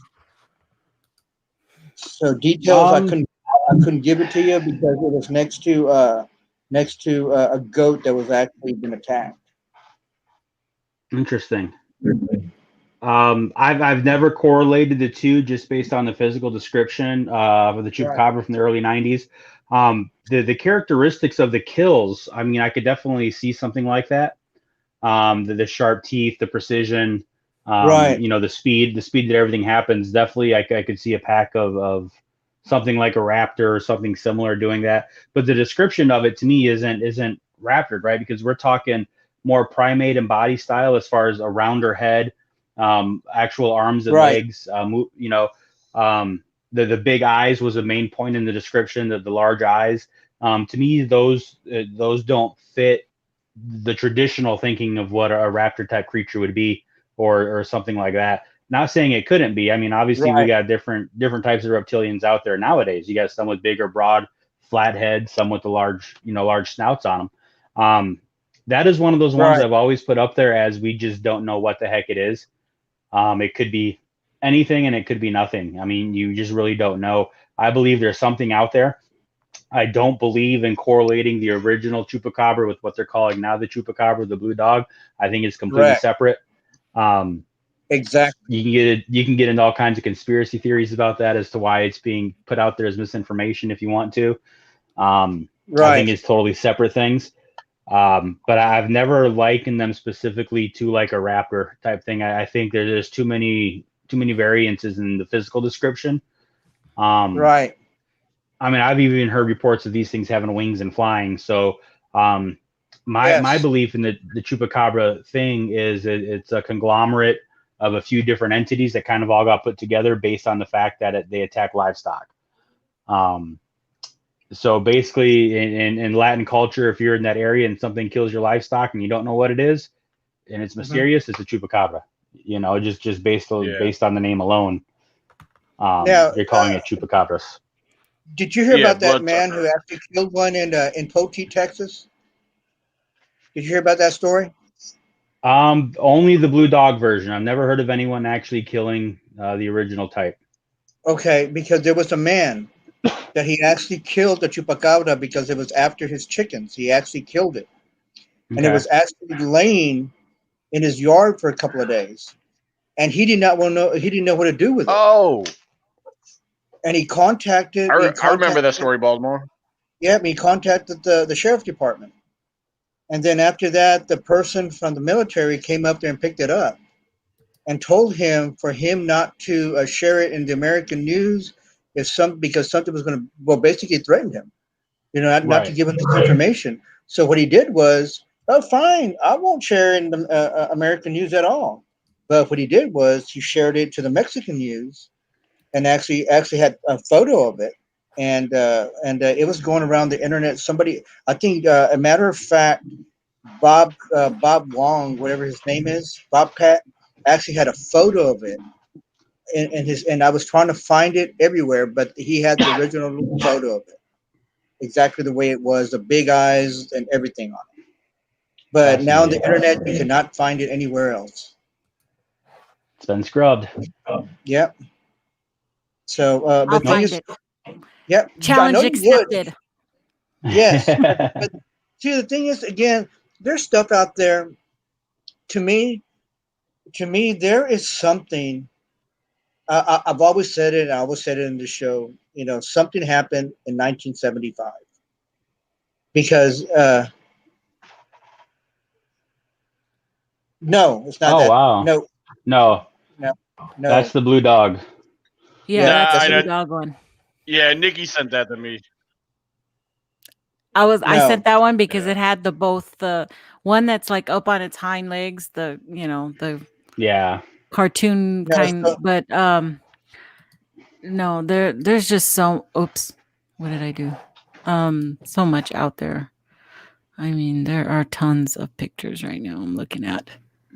There's some stuff out there. There's so much stuff out there that that happens to people. Well, let me get back to this thing. Something happened here in 1975 because that's when the big bird started happening down here, and actually the lizard man started happening, and a lot of more cryptids started happening down here in that year.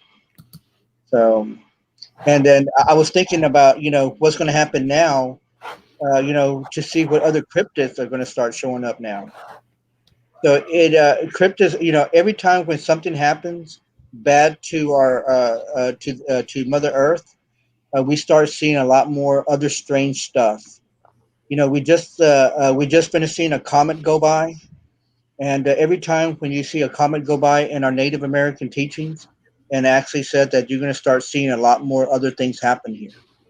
And then the thing that comes to mind is that I wonder what kind of cryptid stuff that we're going to start seeing now.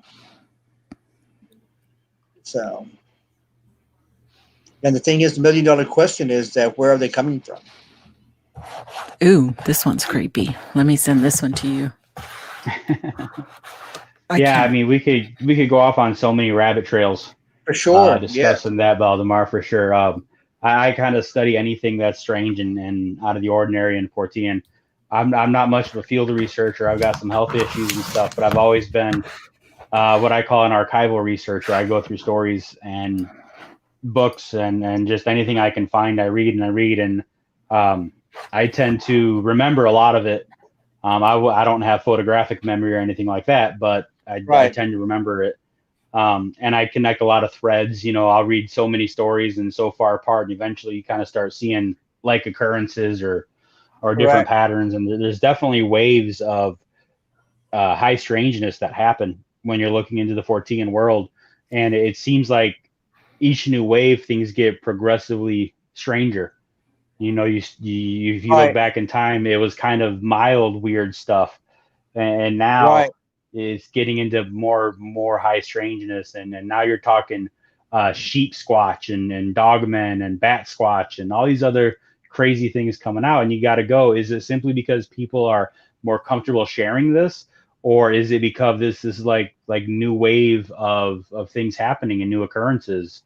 We just don't know. But, you know, it definitely seems like things get progressively weirder as the waves keep happening.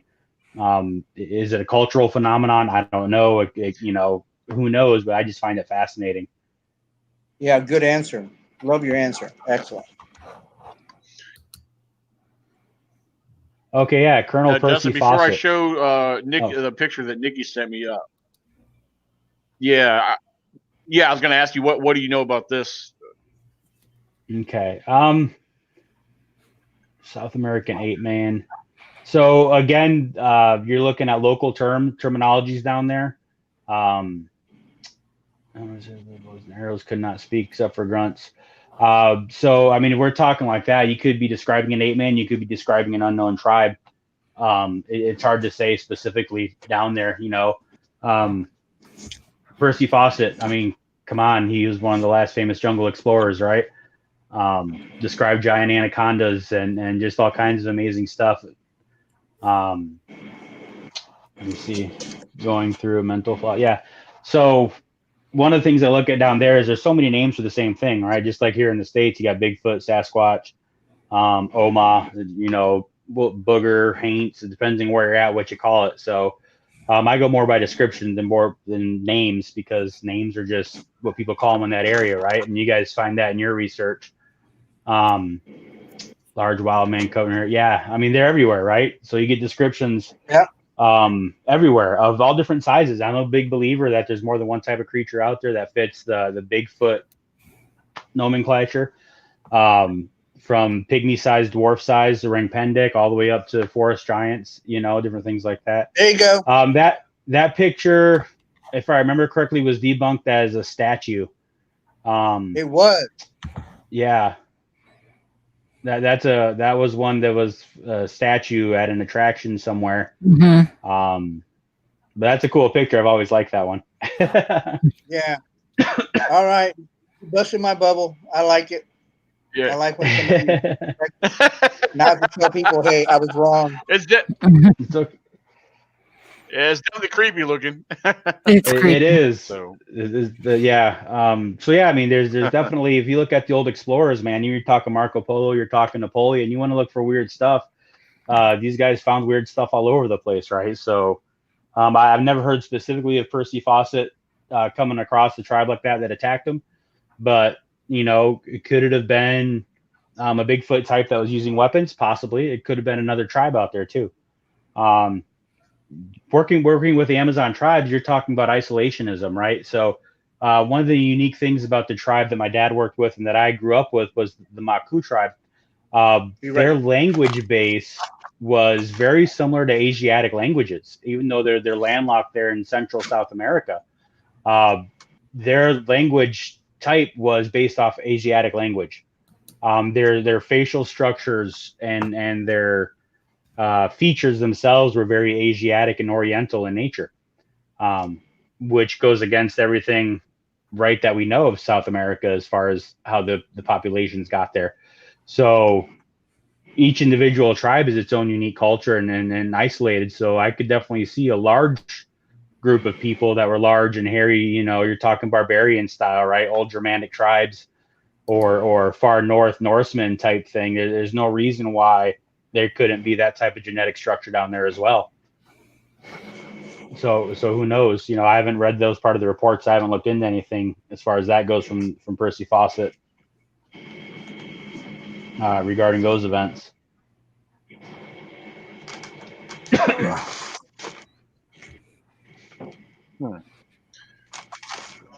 Yeah. See, we got some more things that popped up here.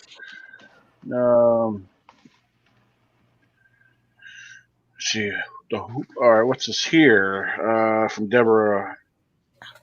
The Hoopa and Karuk tribes talk about the little people that live in the mountains that are covered in hair that are a type of very small Bigfoot.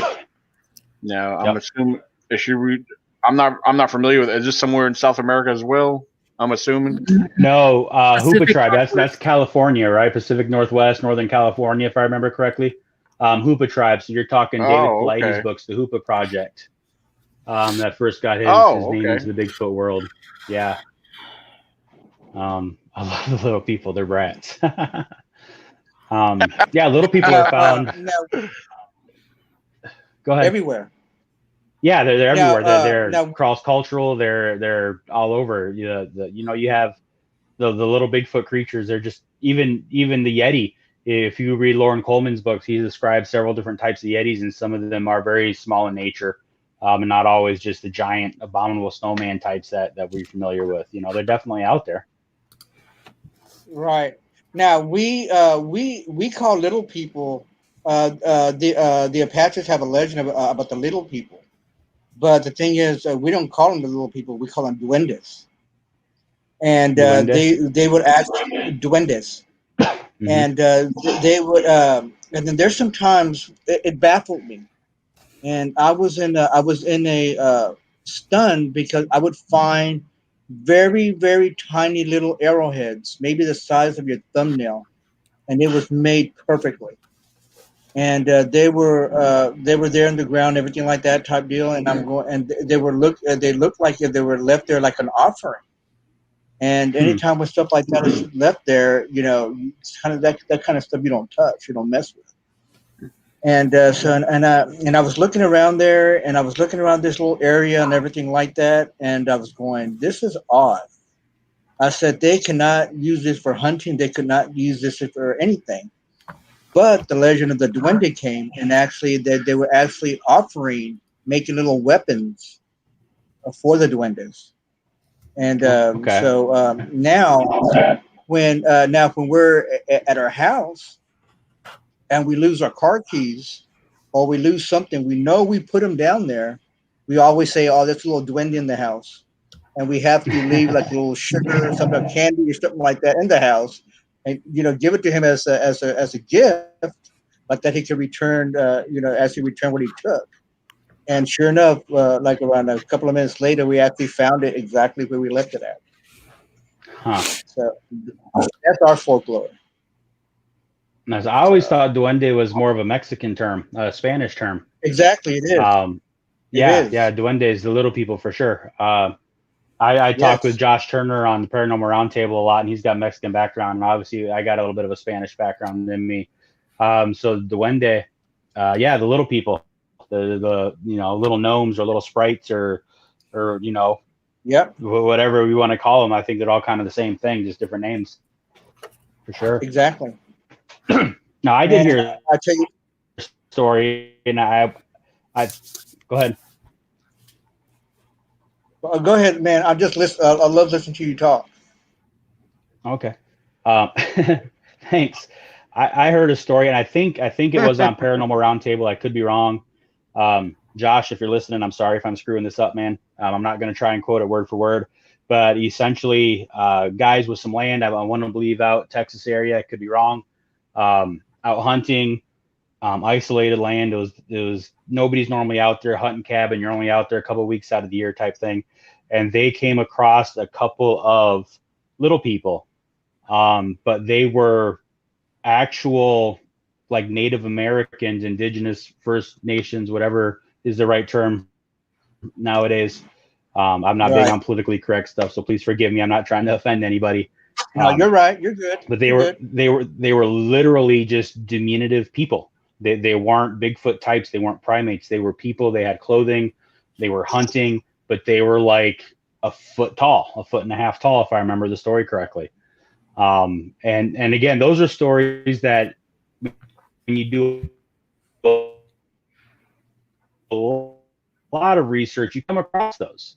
They're few and far between. In my experience.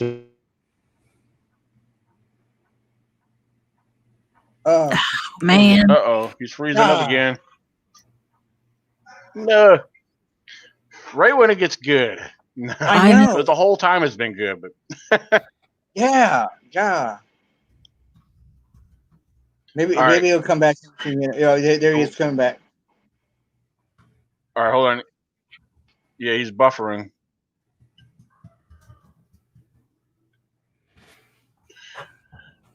Let's see.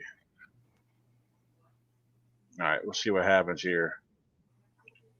All right. Because man, Daniel, where'd you find this? Man, he's good. I like him a lot. Even your last guest from last week, she was excellent. Man, you have some real good. You got some real good people here. Yeah, I was actually introduced to him by Jennifer McDaniels from Kentucky. She was giving me a rundown about him, and she was like, "Yeah, you'll really like this guy. He's got a lot of information, blah blah blah." And I was like, "Okay, well, let me connect me with him." And sure enough, I got a little bit of information, and I figured, let's, to learn more, I'll let him get on here and spill the beans. Right. So now, who was that lady that you had last week? But yeah, and we have a lot. That lady last week. Was Ashley Jacobs. She's from Alabama.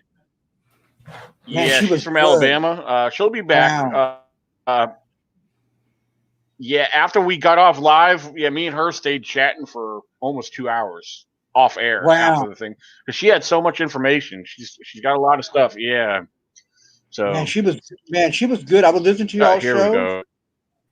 I was listening to y'all's show, and that was, and I just couldn't keep my. It was fascinating. It was great. I have a confession. Absolutely, yeah. Next time we get her on here, I'll be sure you're working. Sure, thank you. And yeah, we got you back. Yeah. Am I back, guys? Yeah. All right. Oh yeah, you're back. I wasn't sure where I got cut off Nikki, back go ahead. there. Oh no, I was just gonna say we were talking about the Pacific Northwest and David Paulides just got brought up, and I always said I'm not gonna buy one of his books. I'm not gonna do it. Guess what I did? I bought the Tribal Bigfoot. Oh, you bought one. I bought it. Yeah, it's coming on Monday. But the reason I bought it really was for Harvey Pratt's drawings that are in it.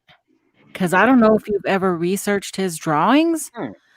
They are amazing. Absolutely. Bigfoot artwork. And I have to have the book mostly for that. I mean, I'm going to read it too, but it was just amazing, his work. And I thought the best way to get all those photos was just to buy the book and have them all in there. And I don't know. Can I share from this side? Daniel? What's that? Can I share from this side? So that share. Can I share? You should be able. Yeah, like like a screenshot. You mean? You have to go down to where on the it should show on the bottom of your thing to do a screen share. Share easiest with 2 monitors. What in the world? Oh, never mind. Okay, now it wants. What's the best? The entire screen or application window? You check the application window. That should be your additional windows that you have opened up. Okay. So.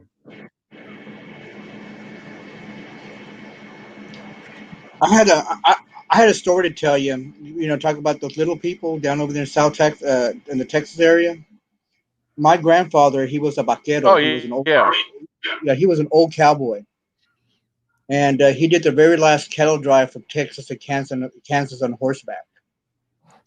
And so one of his journeys, he was driving back, going back home, and he came across a trail that he always used when he was coming back home. And then so this one particular day, so he was going down this path, and he goes, and all of a sudden his horse's legs got tied up, got tangled in some rope. And sure enough, he went up there and took off the rope and threw him over his shoulder and kept on walking. And he said he didn't get no past like 50 yards. And sure again, his horse's front legs got tied again. And he was going, he goes, what in the world? So he gets down there, and sure enough, the horse's legs were tied up. He goes, this is strange. So he went up there, and he undid the rope again and threw it away, threw it over his shoulder. And sure enough, the horse didn't get 20 yards away. And sure enough, his legs to his horse got tightened up again. And he came up there and he's looking around, and sure enough, he sees this little man right by an oak tree. And he looks at him and he goes, "You're not going to tie my horse's feet, are you again? Are you?" And he just giggled and went behind the tree and disappeared. And he got his knife out from his side and cut the rope off. And took off, and never the horse's legs were never ever tied again. And that was the last time that he's ever seen this little creature. Wow. Yeah. That's strange. Yeah. I just caught the end of that. Where did that report come from? My family actually came from a town called Heavenville, Texas. They were old vaqueros. And there was an old settlement down there called Agua Nueva that my family actually settled. My family has been here since 1527. The Ramirez, Garcias, Garzas, Olivares, Galvans have been here for basically forever. My ancestors settled Tamilopecas, the Ramirez family did. So we're basically all around South Central Texas area. So.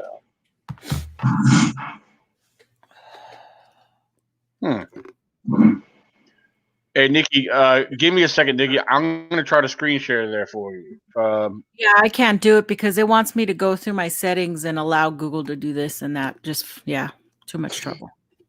All right. I'm gonna give it a try. I've gone live. I mean, I've done a screen share on here before. I mean, if you can't, I've got it up on my phone. Yeah, I see it too. Wow. I got it pulled up on my phone too. Yeah, from what you sent me, I got that too. So they're just amazing, his photos. Oops, now it's going all crazy.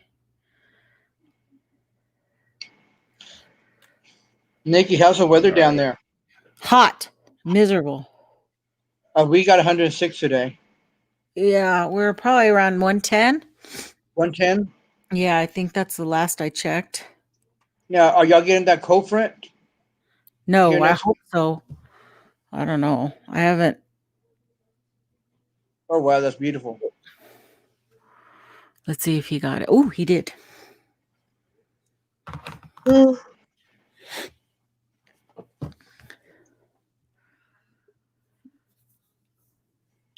right, hold on, Nikki. I got it pulled up. Yep, I see it. It's you see. Yeah. Just scroll down. There we go. Wow. All right, hold on. Let me go back. Let me hit. I'm gonna hit solo. There you go. Full screen layout. There we go. And then I'll pull it back. Now you can just scroll back or scroll down. That's amazing. And most of his drawings are firsthand from eyewitnesses. Because he is that kind of line drawer, sketch artist, and he's took a lot of what he drew is from actual accounts. Wow. I believe I've seen some of these, some of his art before. Mm-hmm. Yeah, they've been around, but I didn't realize it was from the tribal Bigfoot book. Till recently, I saw something that it was on. It was featured on there.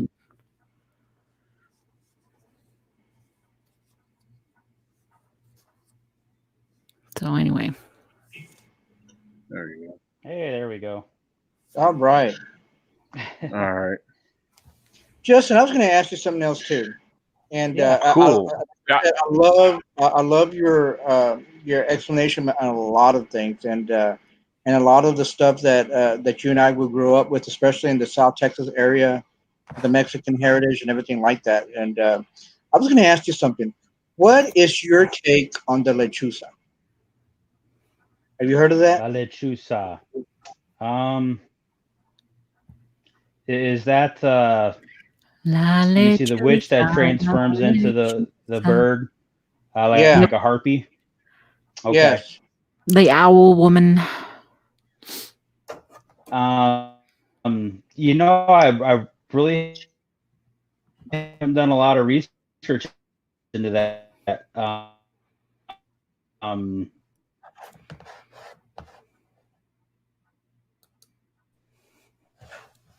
Oh no, he froze again. Unless he's in deep thought. Yeah, I'm not. Yeah, that story has been around. Really big. Yeah, the lechuza story has been around for so long, and a lot of people have actually had encountered it. But I've actually and people have told me stories about it, but I've never ever have experienced or encountered anything like that before. So yeah, and the song that you were just singing, the lechuza song, that I don't even know how that song is. It's old. Very old. Or the story of the Llorona. Did you see that movie? Yeah. What'd you think of it? I don't know. Hold on. There's right. been there several. we go. We got Justin back again. Man, I am so sorry, guys. This is crazy. That's all right.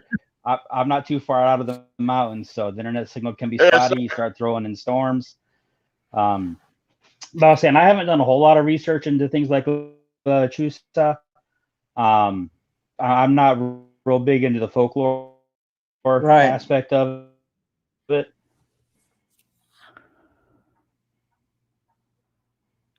Listen to it when I have it, and I definitely will look into it a little bit. Right. But I don't do a lot of research into it. So my understanding, it's classic shapeshifter, right? Flipped into like a harpy. Right. I don't know. I think.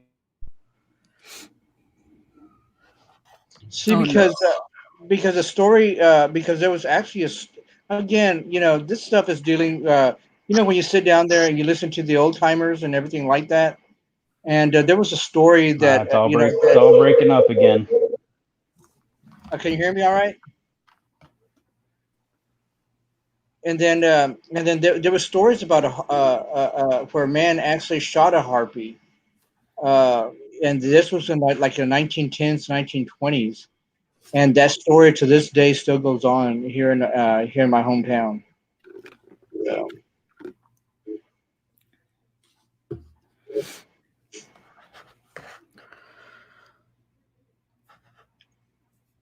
Hey, Justin, you still with us, or did you? Yeah.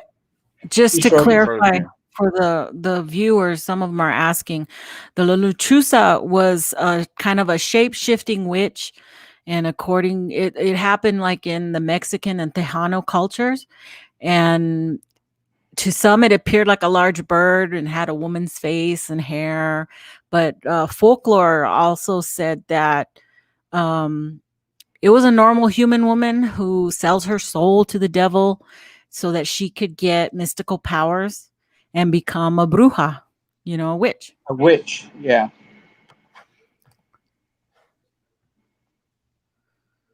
And then there's all kinds of things in regards to that.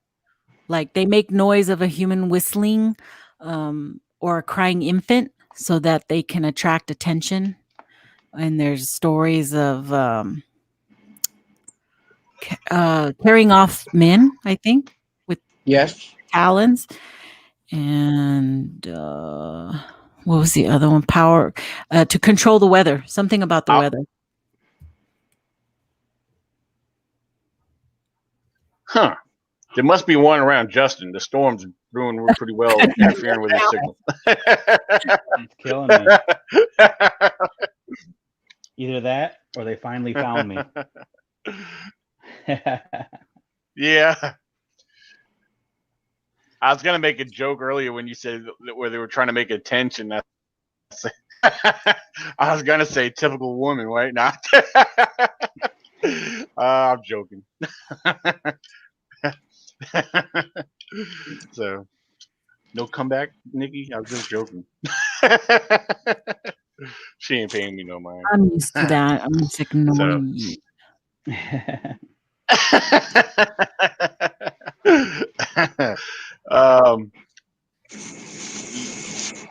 Yeah. ATL Clutch said, "Yeah, time for stories to end and proof to begin." So, what do you want to know? Tell us what you want to know. You know, that's funny because how do we define proof? That's always a big debate I get into with people. What do you call proof? Everybody has their own definition of what proof is for them. Right. Right. So for me, proof is thousands of anecdotal stories, some physical evidence. You have historical stories. To me, that all adds up to proof.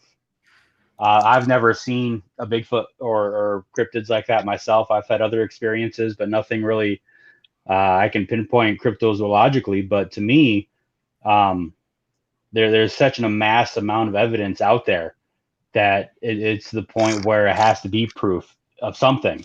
You know, can I say specifically? Am I going to say, you know, Bigfoot is this? Well, no, but that's not proof, right? That's different. That to me, that's not proof. That's further study of what we already know.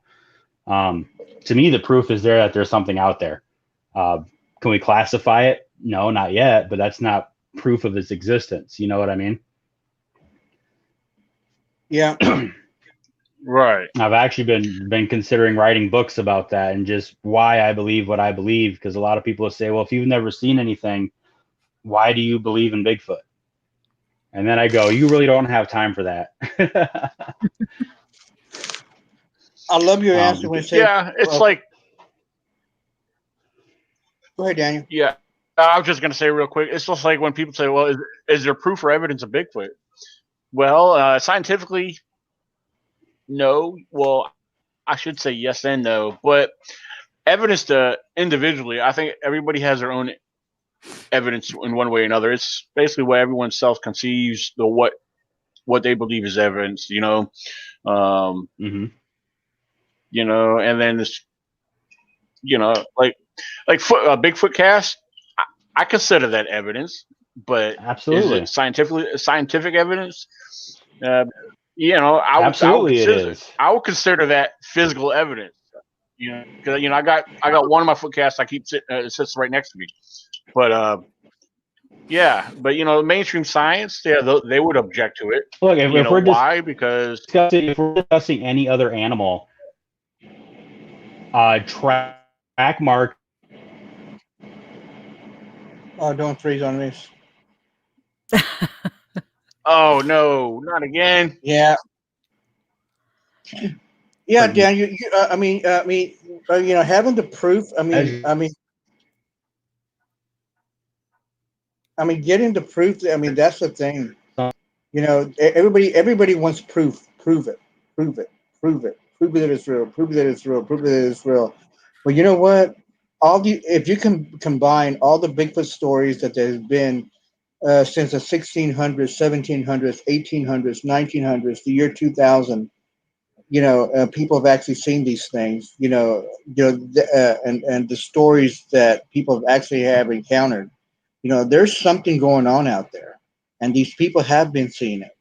And you know, what more proof that what other more proof that we need? You know, you just have to be in the right place at the right time. You know, I don't believe that anybody could see like 16 Bigfoots or 24 big size Bigfoots or a Bigfoot every time they go out. You know, I believe that it's we catch them and just run the right moment, and then you only have seconds to respond, or seconds to react, and it's not enough time for someone to take out a camera that fast. Or they go fast and all you see is a blur film picture. Or they're in the woods hiding behind a tree and you can get a clear picture of it. You know, boom. Even our scrutiny. Nikki, what was that, Nikki? Hold on, there's some feedback there from someone. Am I getting feedback? Me? Hello? I don't know. It's not. No, I think it's all right now. I was just gonna. Yeah, I mean, like evidence. You know, if we. Oh, go ahead, Nikki. We scrutinize photos so hard these days that it's hard to believe what is and what isn't. All we can do is keep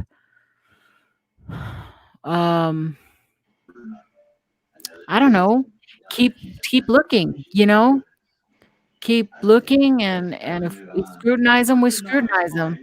But it's like what Valdemar was saying, you know, there's thousands of eyewitness reports, and they can't all not be true. That's what makes me a believer. But I do not believe in the majority of the evidence that's presented out there. I mean, almost none. Right. I believe there is some evidence out there, and those people are sitting on it because they know, you know, that they're not going to release that and then get a bunch of people saying, oh, no, that's a suit, or that's this, or that's that. They don't want to deal with it because they know what they've got. Yeah. Right. But now I'm trying to get two videos.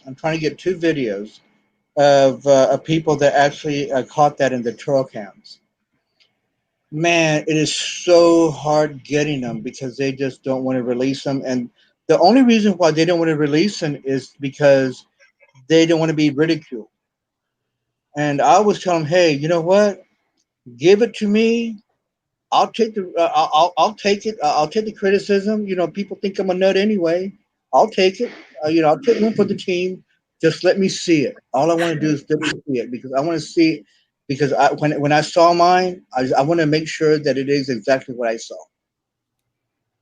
So, you know, and if you want me to give it to me, give it to me. If you want to sell it to me, I'll buy it from you.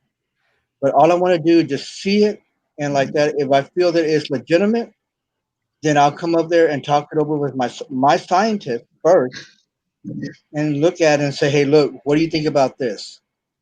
And then if they both agree, saying that we have something significant there in the photo or in the video, and then and only then I will show it to everybody else. Right.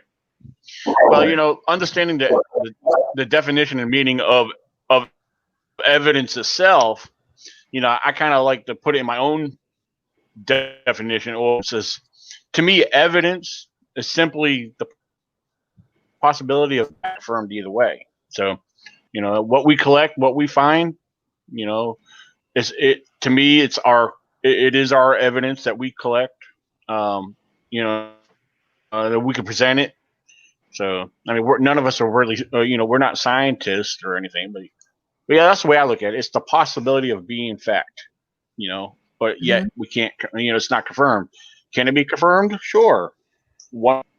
How is a whole big question, you know? So none of that stuff will ever. That's why a lot of people hold on to evidence in the science field, because unless you have a camera facing the Bigfoot, record the Bigfoot, step in the mud, pull his foot out and walk away, and then you approach the print, that's the only way it would be accepted by science, because you didn't lose that chain of events that created that. Right. You know? So that's what's hard. All this is real good to keep, because trust me, when and if they are brought to science, all that evidence is going to come into play. You know? Right. Until then, it's something for you to keep. See, you know, yeah. I had my scientist that I work with, and I'm not going to mention his name, and he is so diehard of, his theory is, in order for you to prove that Bigfoot is real, is prove that he's not. And I will never, ever, ever forget that. But you know what? That's a good way to put it. Right. But he has not met Voldemort. He knows me well. He knows me well. And you know me, Daniel, and y'all, and you too, Nikki. I am the biggest pain in the ass that there is. And I would tell you that. And you all know that I'm telling you the truth. But when this certain scientist comes up there and asks me for me to go to the woods and me to help him out to find certain species, he knows who to call. And I find it. Whether it's a bird or plants or whatever, I find it. And he comes up there and he tells me, if anybody's going to find Bigfoot in these woods, it's you. But the thing is, again, he comes up there and he tells me certain things. He goes, we do not need a photo, because scientists are going to look at a photo and say, well, it's just a photo. It doesn't mean anything. And that's the way they think. Right. But right. behold, let me find some hair samples. Let me find something to prove, because I believe like this. I don't want to put this thing in a slab. I don't believe that. He comes up there and says, well, in order for you to prove that Bigfoot is real, is put him in a slab. I'm like this. If there was only 6 species left of these certain Bigfoots, which I believe that they're not, I believe that there are more. I cannot, and I will not shoot one for me to prove to you that it's real. I cannot do that. So that's why I come up there, and this may sound strange to you all. I come up there and I look in birds' nests to try to find hair samples, because you know very well that birds collect anything to make their nest.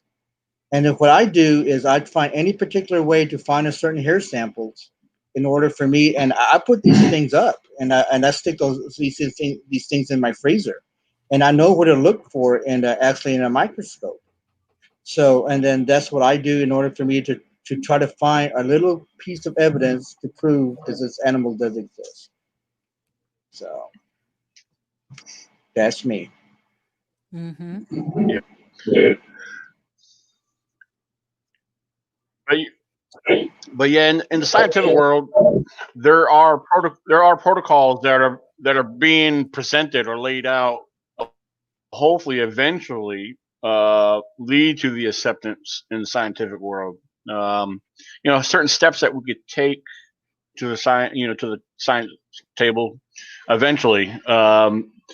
Things that we could present scientifically through protocols and steps that we could take as us in the Bigfoot world, for those who go out in the field exploring, researching, finding possible evidence to collect.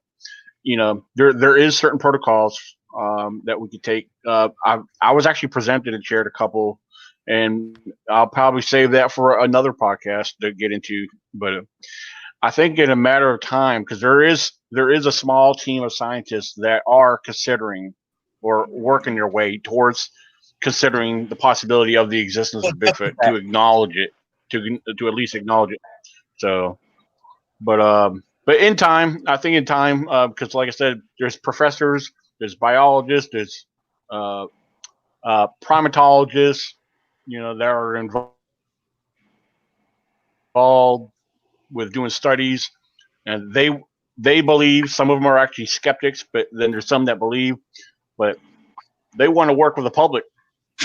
For those of us that do get out there and find things, for those of us who find these tracks and collect these tracks, there's protocol, there's steps that we could take when collecting pieces of what we believe to be evidence that could, again, lead to the acceptance from the scientific world. So, but right. Yeah, there's different ways. And but then again, a majority of us, a lot of people don't care if science acknowledges it, because a lot of us, and I believe I speak for a majority of the Bigfoot community, that a lot of people don't care if science accepts it or not. I don't, but it is cool if it was to be, accepted and presented publicly, because I think it would shut a lot of people up. Yeah. So. But it is what it is. So it's a double-edged sword. However, it's you fun look being at out it. there. Right. Yep. Absolutely. You know, so, the minute it does come to light, then we're endangering the species immediately. It's just going to be open season. Well, it's funny that Bigfoot Forrest mentioned his name. He said, "My scientist died, damn it. Rest in peace, Dr. John Bendernagle." The smallest team of scientists and the primatologists and the biologists and a university professor were actually Dr. John Bendernagle was actually a part of that team. And actually, before John's passing, he had actually sent the professor a collection of his Bigfoot casts. He had collected orders. So yeah, Dr. John Bendernagle was a part of that team, working behind the scenes, and this project is actually on the down low. But there is one person I would love to get on here eventually, where he may be able to speak. He would make a real great guest. I will get him involved later on. I won't mention his. So I will definitely chat with him and see if he'll be interested in wanting to do that. So, but yeah, Dr. John Bendernagle. He was one of my favorite researchers. He was the wildlife and Bigfoot researcher. So very well seasoned. So yeah. Justin, you back? Yeah, I think so. I'm kind of going back and forth here. I'm not sure what's going on. You have a Dwind in your house, dude. You got to put some sugar out there. I'm getting ready to drive into town here to see if I can't just pick up a better phone signal on my phone and go from there. You could come back on again. We'd love to have you back on for sure. You're great. I'm telling you. We're already hit the 2-hour mark there, Daniel. What? That's still early. Sometimes we go 3 or 4 hours. I was gonna make a joke with you. I was gonna make a joke with Justin, but I won't put it. I don't want to embarrass him, so I won't. Oh, there's nothing you can say that'll embarrass me. I promise that. Oh, okay. Well, I was gonna ask if you were driving into town to go see Jennifer McDaniels. She's a couple hours away, so and you would definitely lose my signal at that point. And I'm sure you're going to hear about that from her. I tell you what. Yeah.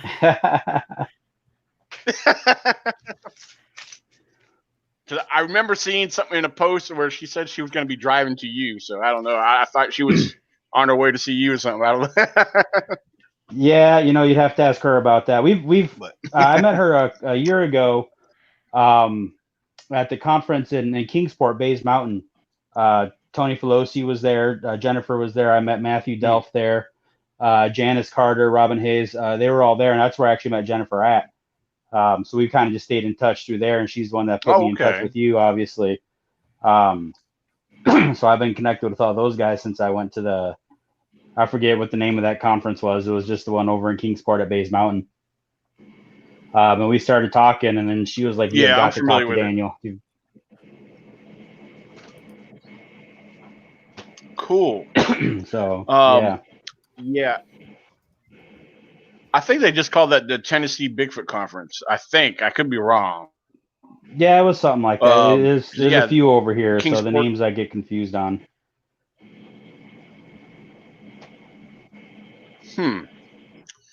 Interesting. All right. Yeah, the Tennessee Bigfoot Conference. Tell you what. Okay, is that what it's called? Cool. Yeah. Huh. All right. Well, I'll tell you what. We are over the 2-hour mark. I tell you what, Justin. Would you be interested in ever coming back and talking more with us? Oh, absolutely, anytime. Okay, well, because you definitely seem full of information. You're very aware of and familiar with a lot of different, species. I'll put it that way. A lot of different species stories, legends, all that, and that is always a plus too. Because I love it when the guest has a lot of information, because less talking I have to do. So, yeah. So, well, I'm definitely full of it, whether it's good information or not. I'm definitely. I mean, definitely makes a good storyteller. Yeah. And Justin, are you hooked with any groups in your area? The people can actually discuss this kind of stuff with, and people that understand, and then with that. Oh, I can't hear him. You broke. Yeah, I know, he's froze. Oh. Hold on. Yeah, I know. Right before you asked him that, he was trying to share something. So yeah. I don't. All right. Let's see if he comes back. Hopefully, we'll get him back before he goes. Yeah. For those listening, I do want to make a mention.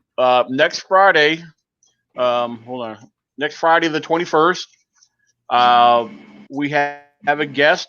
She's actually been on the live chat. Deborah Formosa will be with us to share her Bigfoot sightings. So, and we'll have another South Carolina resident sharing their Bigfoot stories. South Carolina, you said? So, yeah. So, everybody say hello to Deborah Formosa. Yep, South Carolina. Yep. She has a sighting and a story from South Carolina and California.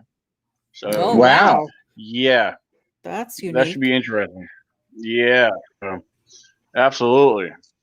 There you go. And Justin, you froze up when you were sharing something. Yeah, I stepped outside here. Hope I can just run a signal off my phone a little bit better. I was just saying I'd love to come back on. Like, all I see is it's great to. Yeah, that's it. Well, that's good. Yeah, well, I was gonna say, it looks like your head. You're gonna. I asked if you were associated with any groups there in your area in Tennessee. I am not necessarily a Tennessee group. I'm associated with the Jevening Research Group, JRG. Oh, okay. We're kind of an international group there, under the direction of Will Jevening. Yeah. I've been associated with them. We're a different type of group. We're just more of a collection of researchers. We're not like, we're all independent researchers that do our own thing, and we just kind of all collaborate together, using each other as resources. The expertise under Will with all of his experience, and then his contacts as well. So we kind of all get together, more of just a clearinghouse of researchers. We'll get together and we'll talk about, testing evidence and what is good evidence, what isn't good evidence, and how to collect evidence, and just general stuff like that, how to analyze certain pictures, and just I used to watch his podcasts like religiously. I kind of got away from it, but because he's kind of jumped from platform to platform, so I kind of lost him there for a while. Yeah, but, he's got a couple going on YouTube. He's got Creek Devil, I think is the one he's running mostly now. Jeremiah Fountain was doing a few with him. Oh yeah. He's kind of backed off. He's had some issues that he's had to deal with. Jeremiah is a good friend of mine. I'm not really a group guy, but those are guys that I found that I really get along with. Yeah. We're very scientific minded. We're very much into the flesh and blood aspect and not so much the paranormal aspect. Which, if we're going to bring this to mainstream science, is the only way to approach it, regardless of what personal beliefs are. Right. If that makes sense. So that's kind of what we do as a group. Other than that, I mean, I just find myself in all different kinds of groups because I'm not, I'm into everything. So, Matthew Delph has the Mountain Empire Cryptid Research Organization. Another good group of people on the ground. Field researchers. Just there's a lot out there, so I just try and keep touch with all of them and keep base with all of them and just kind of see what's going on out there. Cool. Hey, Justin, let me ask you this. I do, me personally, researching on my own. I like doing my own thing when I'm in the woods. But and then also too when I find some evidence out there, and then I'll contact other of my researchers that there's certain people that I trust and people that I don't. You know what I'm saying? Absolutely. And then so the thing is, when do you find it more educational for you to research on your own, or would you found it more beneficiary for to have others with you when you research? So like I said before, I don't do a lot of field research on my own. I've never had the opportunity to really get out there. Now that I'm in East Tennessee, I plan on doing a lot more. Right. I've got health issues that I'm dealing with. 2 months ago, I was in the hospital with congestive heart failure. So I'm still recovering from that and getting my strength back. Earlier this week, I took a 5-hour hike and I ended up on the Appalachian Trail and just kind of working on getting my strength back and getting my wood legs back, so to speak. I do mostly archival research, man. I love reading reports. I love hearing stories, and I kind of just store them away in my brain. And then I make connections, and I listen to things. So people ask a question, and I can just kind of go back and go, oh, I know this report. I've read this report. Another Henry I've May. followed this thread. It's just, kind of, people ask about white Bigfoot. And I go, oh, yeah, well, I've heard stories from here, here, and here about white Bigfoot. And then I can just kind of expound on that. And most of that is just me reading, like I said, and I love contacting with other researchers because then I can get original stories, firsthand reports that aren't something I'm just finding off a database. And I can ask the questions because I'm a detail oriented kind of guy. Like I remember hearing a story of a gentleman in a canoe race up in New York, a Native American guy, and he had a boulder thrown at him from the top of a cliff. Okay. And and I'm talking to the guy that's giving me the story, and I'm getting details. And one of the key details I picked up on was the boulder had a backspin on it. For some reason, the guy noticed it was a backspin on the boulder when it was coming at him. And to me, that's a huge detail that most people would overlook. But the fact that was specifically mentioned, to me, that tells me it was not something that rolled down the cliff or just fell naturally. A backspin only occurs if it's thrown. Exactly. Wow. Things like that. So that's the kind of stuff that I listen for and that I look for in my research. So I call it archival research. I do the reading. I'm the monk sitting in a lonely, dusty, candlelit room reading all these stories, trying to put stuff together, That's great. I've heard stories of sticks being thrown, classic Bigfoot behavior, right? But then I ask, well, how was it spinning when it threw at you? Was it coming over end? Was it coming sideways? Because that indicates so many different things. If we're looking at the Patty film and we look at the structure of where the head is in relation to the shoulder, right? Everybody that studied the film knows that Patty turns the whole body to look and not just the head because the shoulder is obstructing the face. Well, if you expound on that, then you're looking, they probably can't throw overhand because the shoulder structure isn't there for it. It's not built that way. It's going to have to be sidearm. So if somebody tells me they threw a stick at him and it's coming end over end, then, to me, that's kind of going, well, maybe it was something else. But if it's coming sidearm at him and it's spinning more on an angle, to me, that adds a little more authenticity to it, just given all those tiny little bits of information that just kind of pile up over the years. And I've seen a video, a purported video of a Bigfoot throwing something, and it was sidearm, just as I suspected it would be if it would be a real thing. Wow. I don't remember the video or where it came from. It was one of those ones where something just kind of whipped something through the trees, but you could see the arm moving from a sideways motion, which is what we would expect. And so that's more of what I do. I look at that kind of stuff. I'm definitely not out in the field. I want to transition into being in the field more. One of the reasons I love where I'm at so much out here at the base of the Smoky Mountains, I can get out there and do all kinds of stuff, and just kind of bring that knowledge out into the field and just kind of see what happens with it, Wow, that's amazing. Absolutely. Because me personally, Justin, I come up there. What? Oh no, go ahead, Baltimore. There's just a delay between us. Okay. Sorry, I started speaking before you did. I didn't. Okay. There also too is one thing that I've also learned too that I did not ever learn before until I actually walked with my scientist, and that was actually tree arches and the stuff to look for, little arches and spins on trees and actually breaks.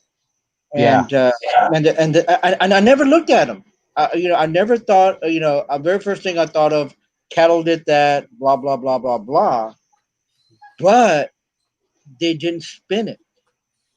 They didn't. Right. They didn't do it like a tobacco tie, and they didn't Right. do that arch on there, or they didn't get a stick maybe the size of my finger and just bend it over and put it in. There's this thing called norqueta. I don't know if you're familiar with it. Two pieces of well, let me show you right here, and the tree thing just laying around the middle of that, and that takes two hands to do that. And I'm looking at this stuff over there, and they're telling me, "Hey, this is the stuff you gotta look for." I said, "Dude, I've been seeing that all the time, and I've never, in Spanish they say no se prendió el foco. The light bulb didn't turn on up there. Right. But Right. Yeah. yeah. So. The structure thing fascinates me. That's kind of my new area where I'm really starting to look into. And again, I don't discount anything, right? So I'm looking into the concept of, are they using glyphs and stick structures for communication? I've talked to some people that are really big on that. I've talked to other people that are going, no, it's completely false. I've spent a lot of time in the woods. Once we left Columbia, we moved to Upper Peninsula of Michigan. We had an 80-acre camp up there, and I'd spend summers out there all the time. So I'm familiar with deadfalls and what happens in nature. And I think a lot of what these structures that people are finding are natural things, right? But at the same time, I don't see why it wouldn't be something that a Bigfoot would do, right? Why would they? Would make sense if they're as intelligent as we think they are. They're going to use structure. They're going to use communication tactics for different things. Every animal does in their own way, right? And so what I'm looking into is how to identify the difference between a natural occurring or a man-made thing versus something that they would do themselves. And like you said, the specific twist on it, or this or that type thing. So that's kind of the area I'm getting into now. I know a researcher, I'm not going to say their names, there's a few of them, that are working on almost an encyclopedia, a compendium of glyphs that they believe they have found, that they have done, that they believe is communication. I know a lot of people aren't into that. I'm not going to say yay or nay either way. To me, it's just another facet of the subject. Right. You know what I mean? And they've actually described very specific behaviors that are common in reports, but they put their own meaning onto it as everybody thinks it's this, but what we're understanding is that it's actually this. Well, that's how the research is going to go forward, right? We're going to go down a million wrong paths to find the one right path that's the actual answer to this. So I'm not big on going, this person's totally whacked out because they believe this. Well, what if they have that one piece of the puzzle that we need to make it all fit? Perfect. You are 100% right, dude. You're on. Yeah.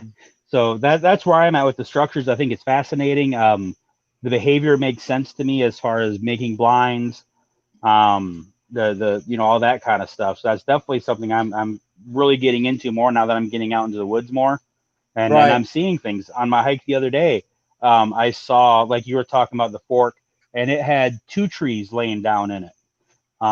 It wasn't just one that fell down and broke, because that was my first assumption, right? Rotted tree, it fell over, hit the fork of the tree, it snapped in half.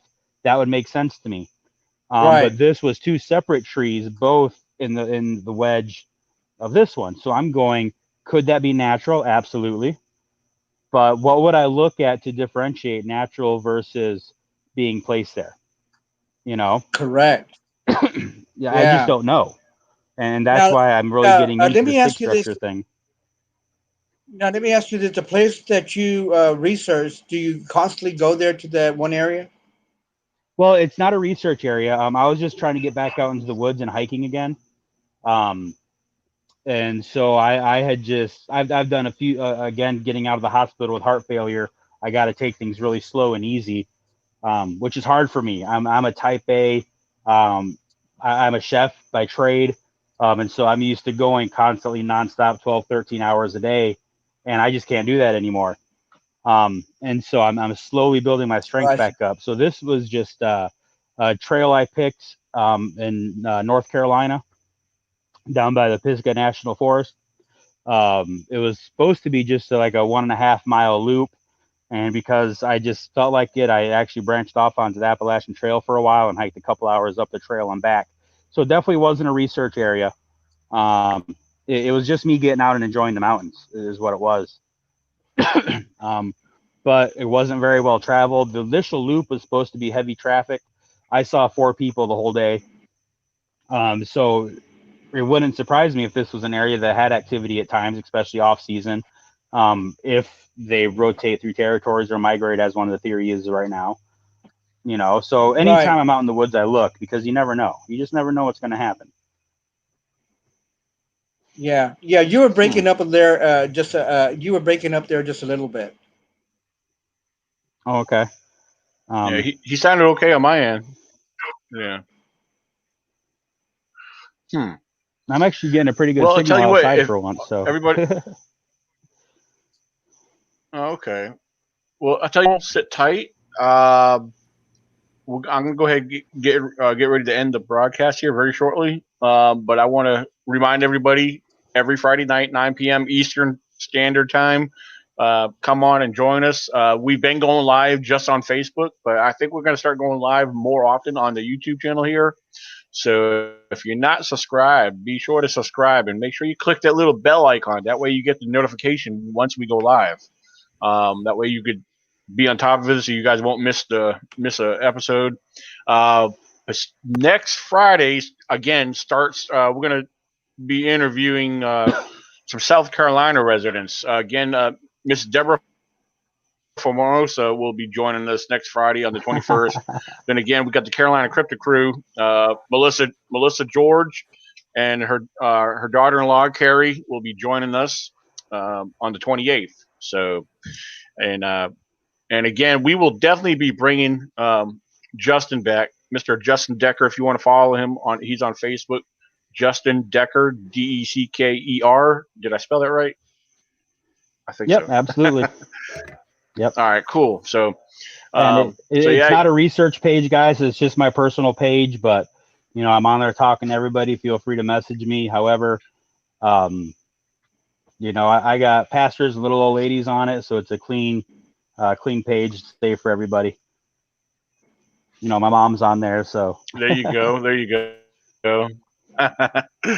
Yeah, and Michelle was asking Bigfooting alone, and I think you pretty much kind of covered that. So yeah, pretty much. Yeah, when I'm in the woods, I usually go by myself, just because I don't have anybody around here to go with. I'm not afraid of being out alone in the woods.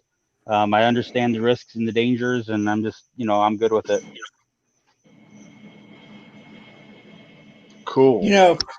For me, when I go into the woods, I respect the woods, because the thing is, again, there's sometimes also too, I do take a firearm with me, and sometimes you have to expect the unexpected, because sometimes that you only got just a few seconds to react, whether it's a wild hog or a cat or something like that.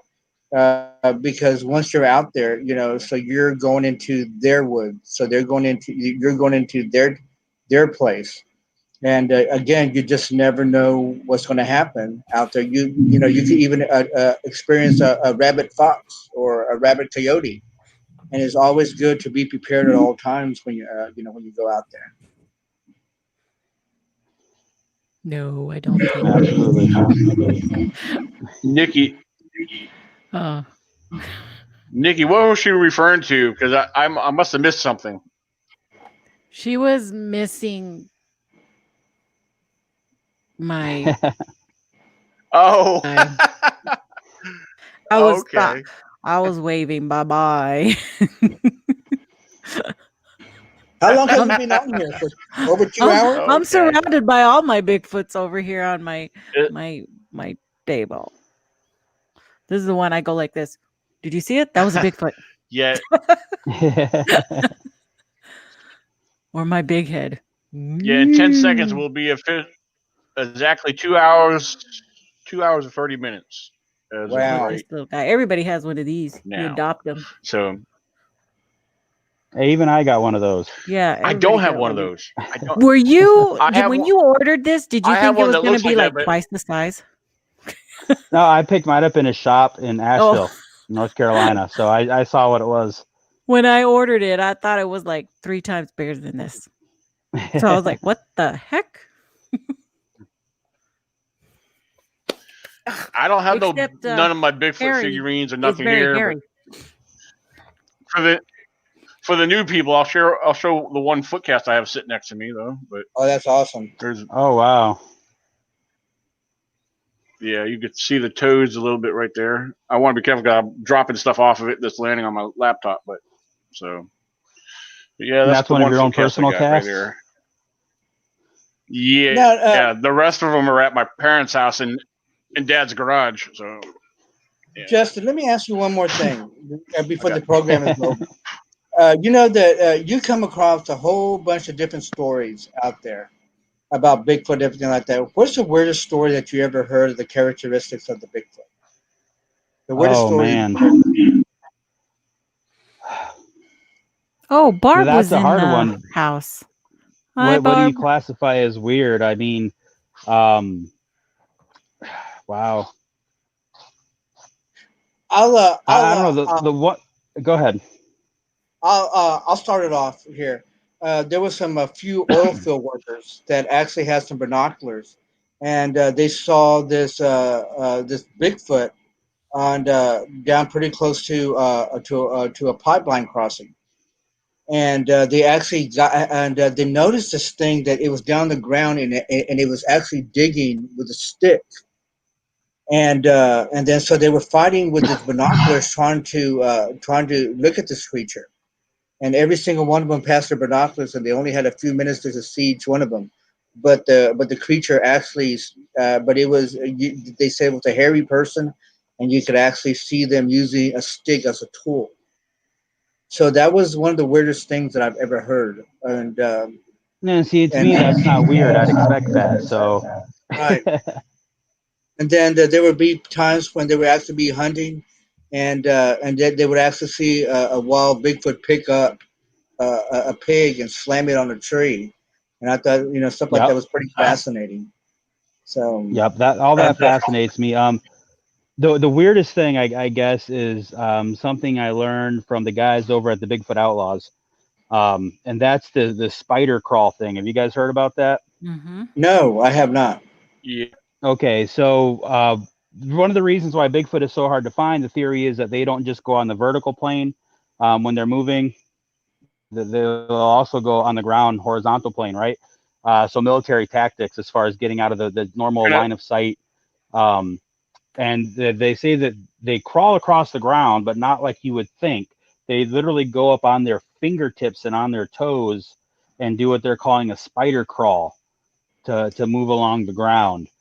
That one fascinates me. I have no idea what that's about. I don't understand that as a normal way of locomotion, even as crawling on the ground.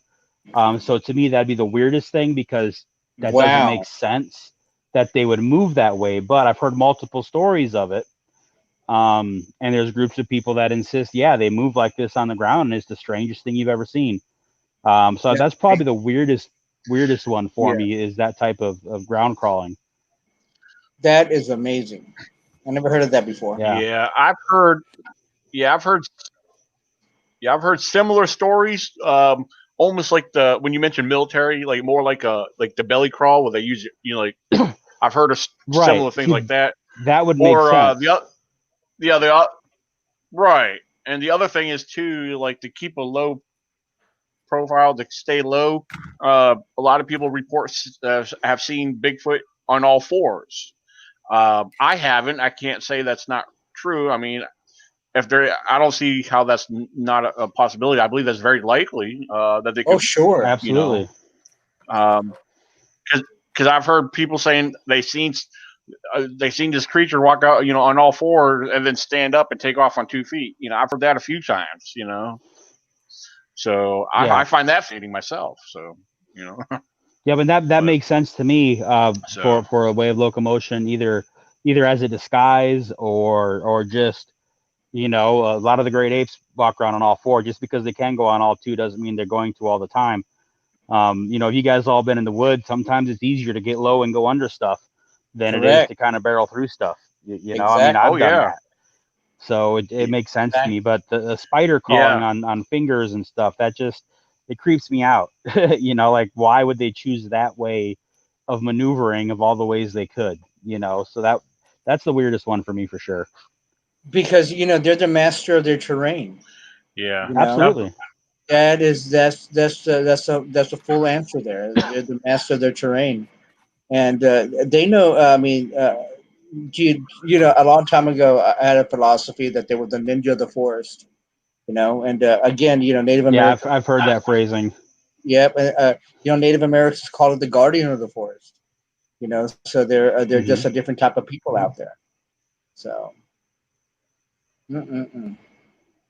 Yeah, but talking about getting down low, there's been areas I've ventured into, like even regardless if I have my small backpack or my big backpack of my rucksack, I've gotten into real thick brush, regardless if it's thorns or whatever. Sometimes you look down, you see like a little passageway, but you got to literally get down on your hands and knees to get through it. I've done that quite a few times. Oh yeah. But if you can't step on it or go over it, go underneath. Because I hope you can get look back at out areas the same like way. I can show you probably right, yeah. Or I've seen several areas that are real thick where you can see the deer go in there. If the deer could do it, I could do it, because I think of how other animals maneuver. So if an animal could do it, I could do it. It might be awkward for me to still do it, So, but absolutely. But yeah, give me one. But again, we'll sit tight here after we go off air. But I want to thank everybody that's been on the chat, that's been watching, viewing, and interacting. You guys are awesome. A lot of great feedback, a lot of great questions and everything else. So come back next Friday, 9 p.m. Eastern Standard Time, and we will be live again. And we look forward to your interaction and our guest for Friday, August 21st, Deborah Formosa. So till next time, everybody. Peace. And there we go. All right. And of course, I hit the end of the broadcast. It takes like forever. Wait a minute, I think we're still live. Yeah, I thought I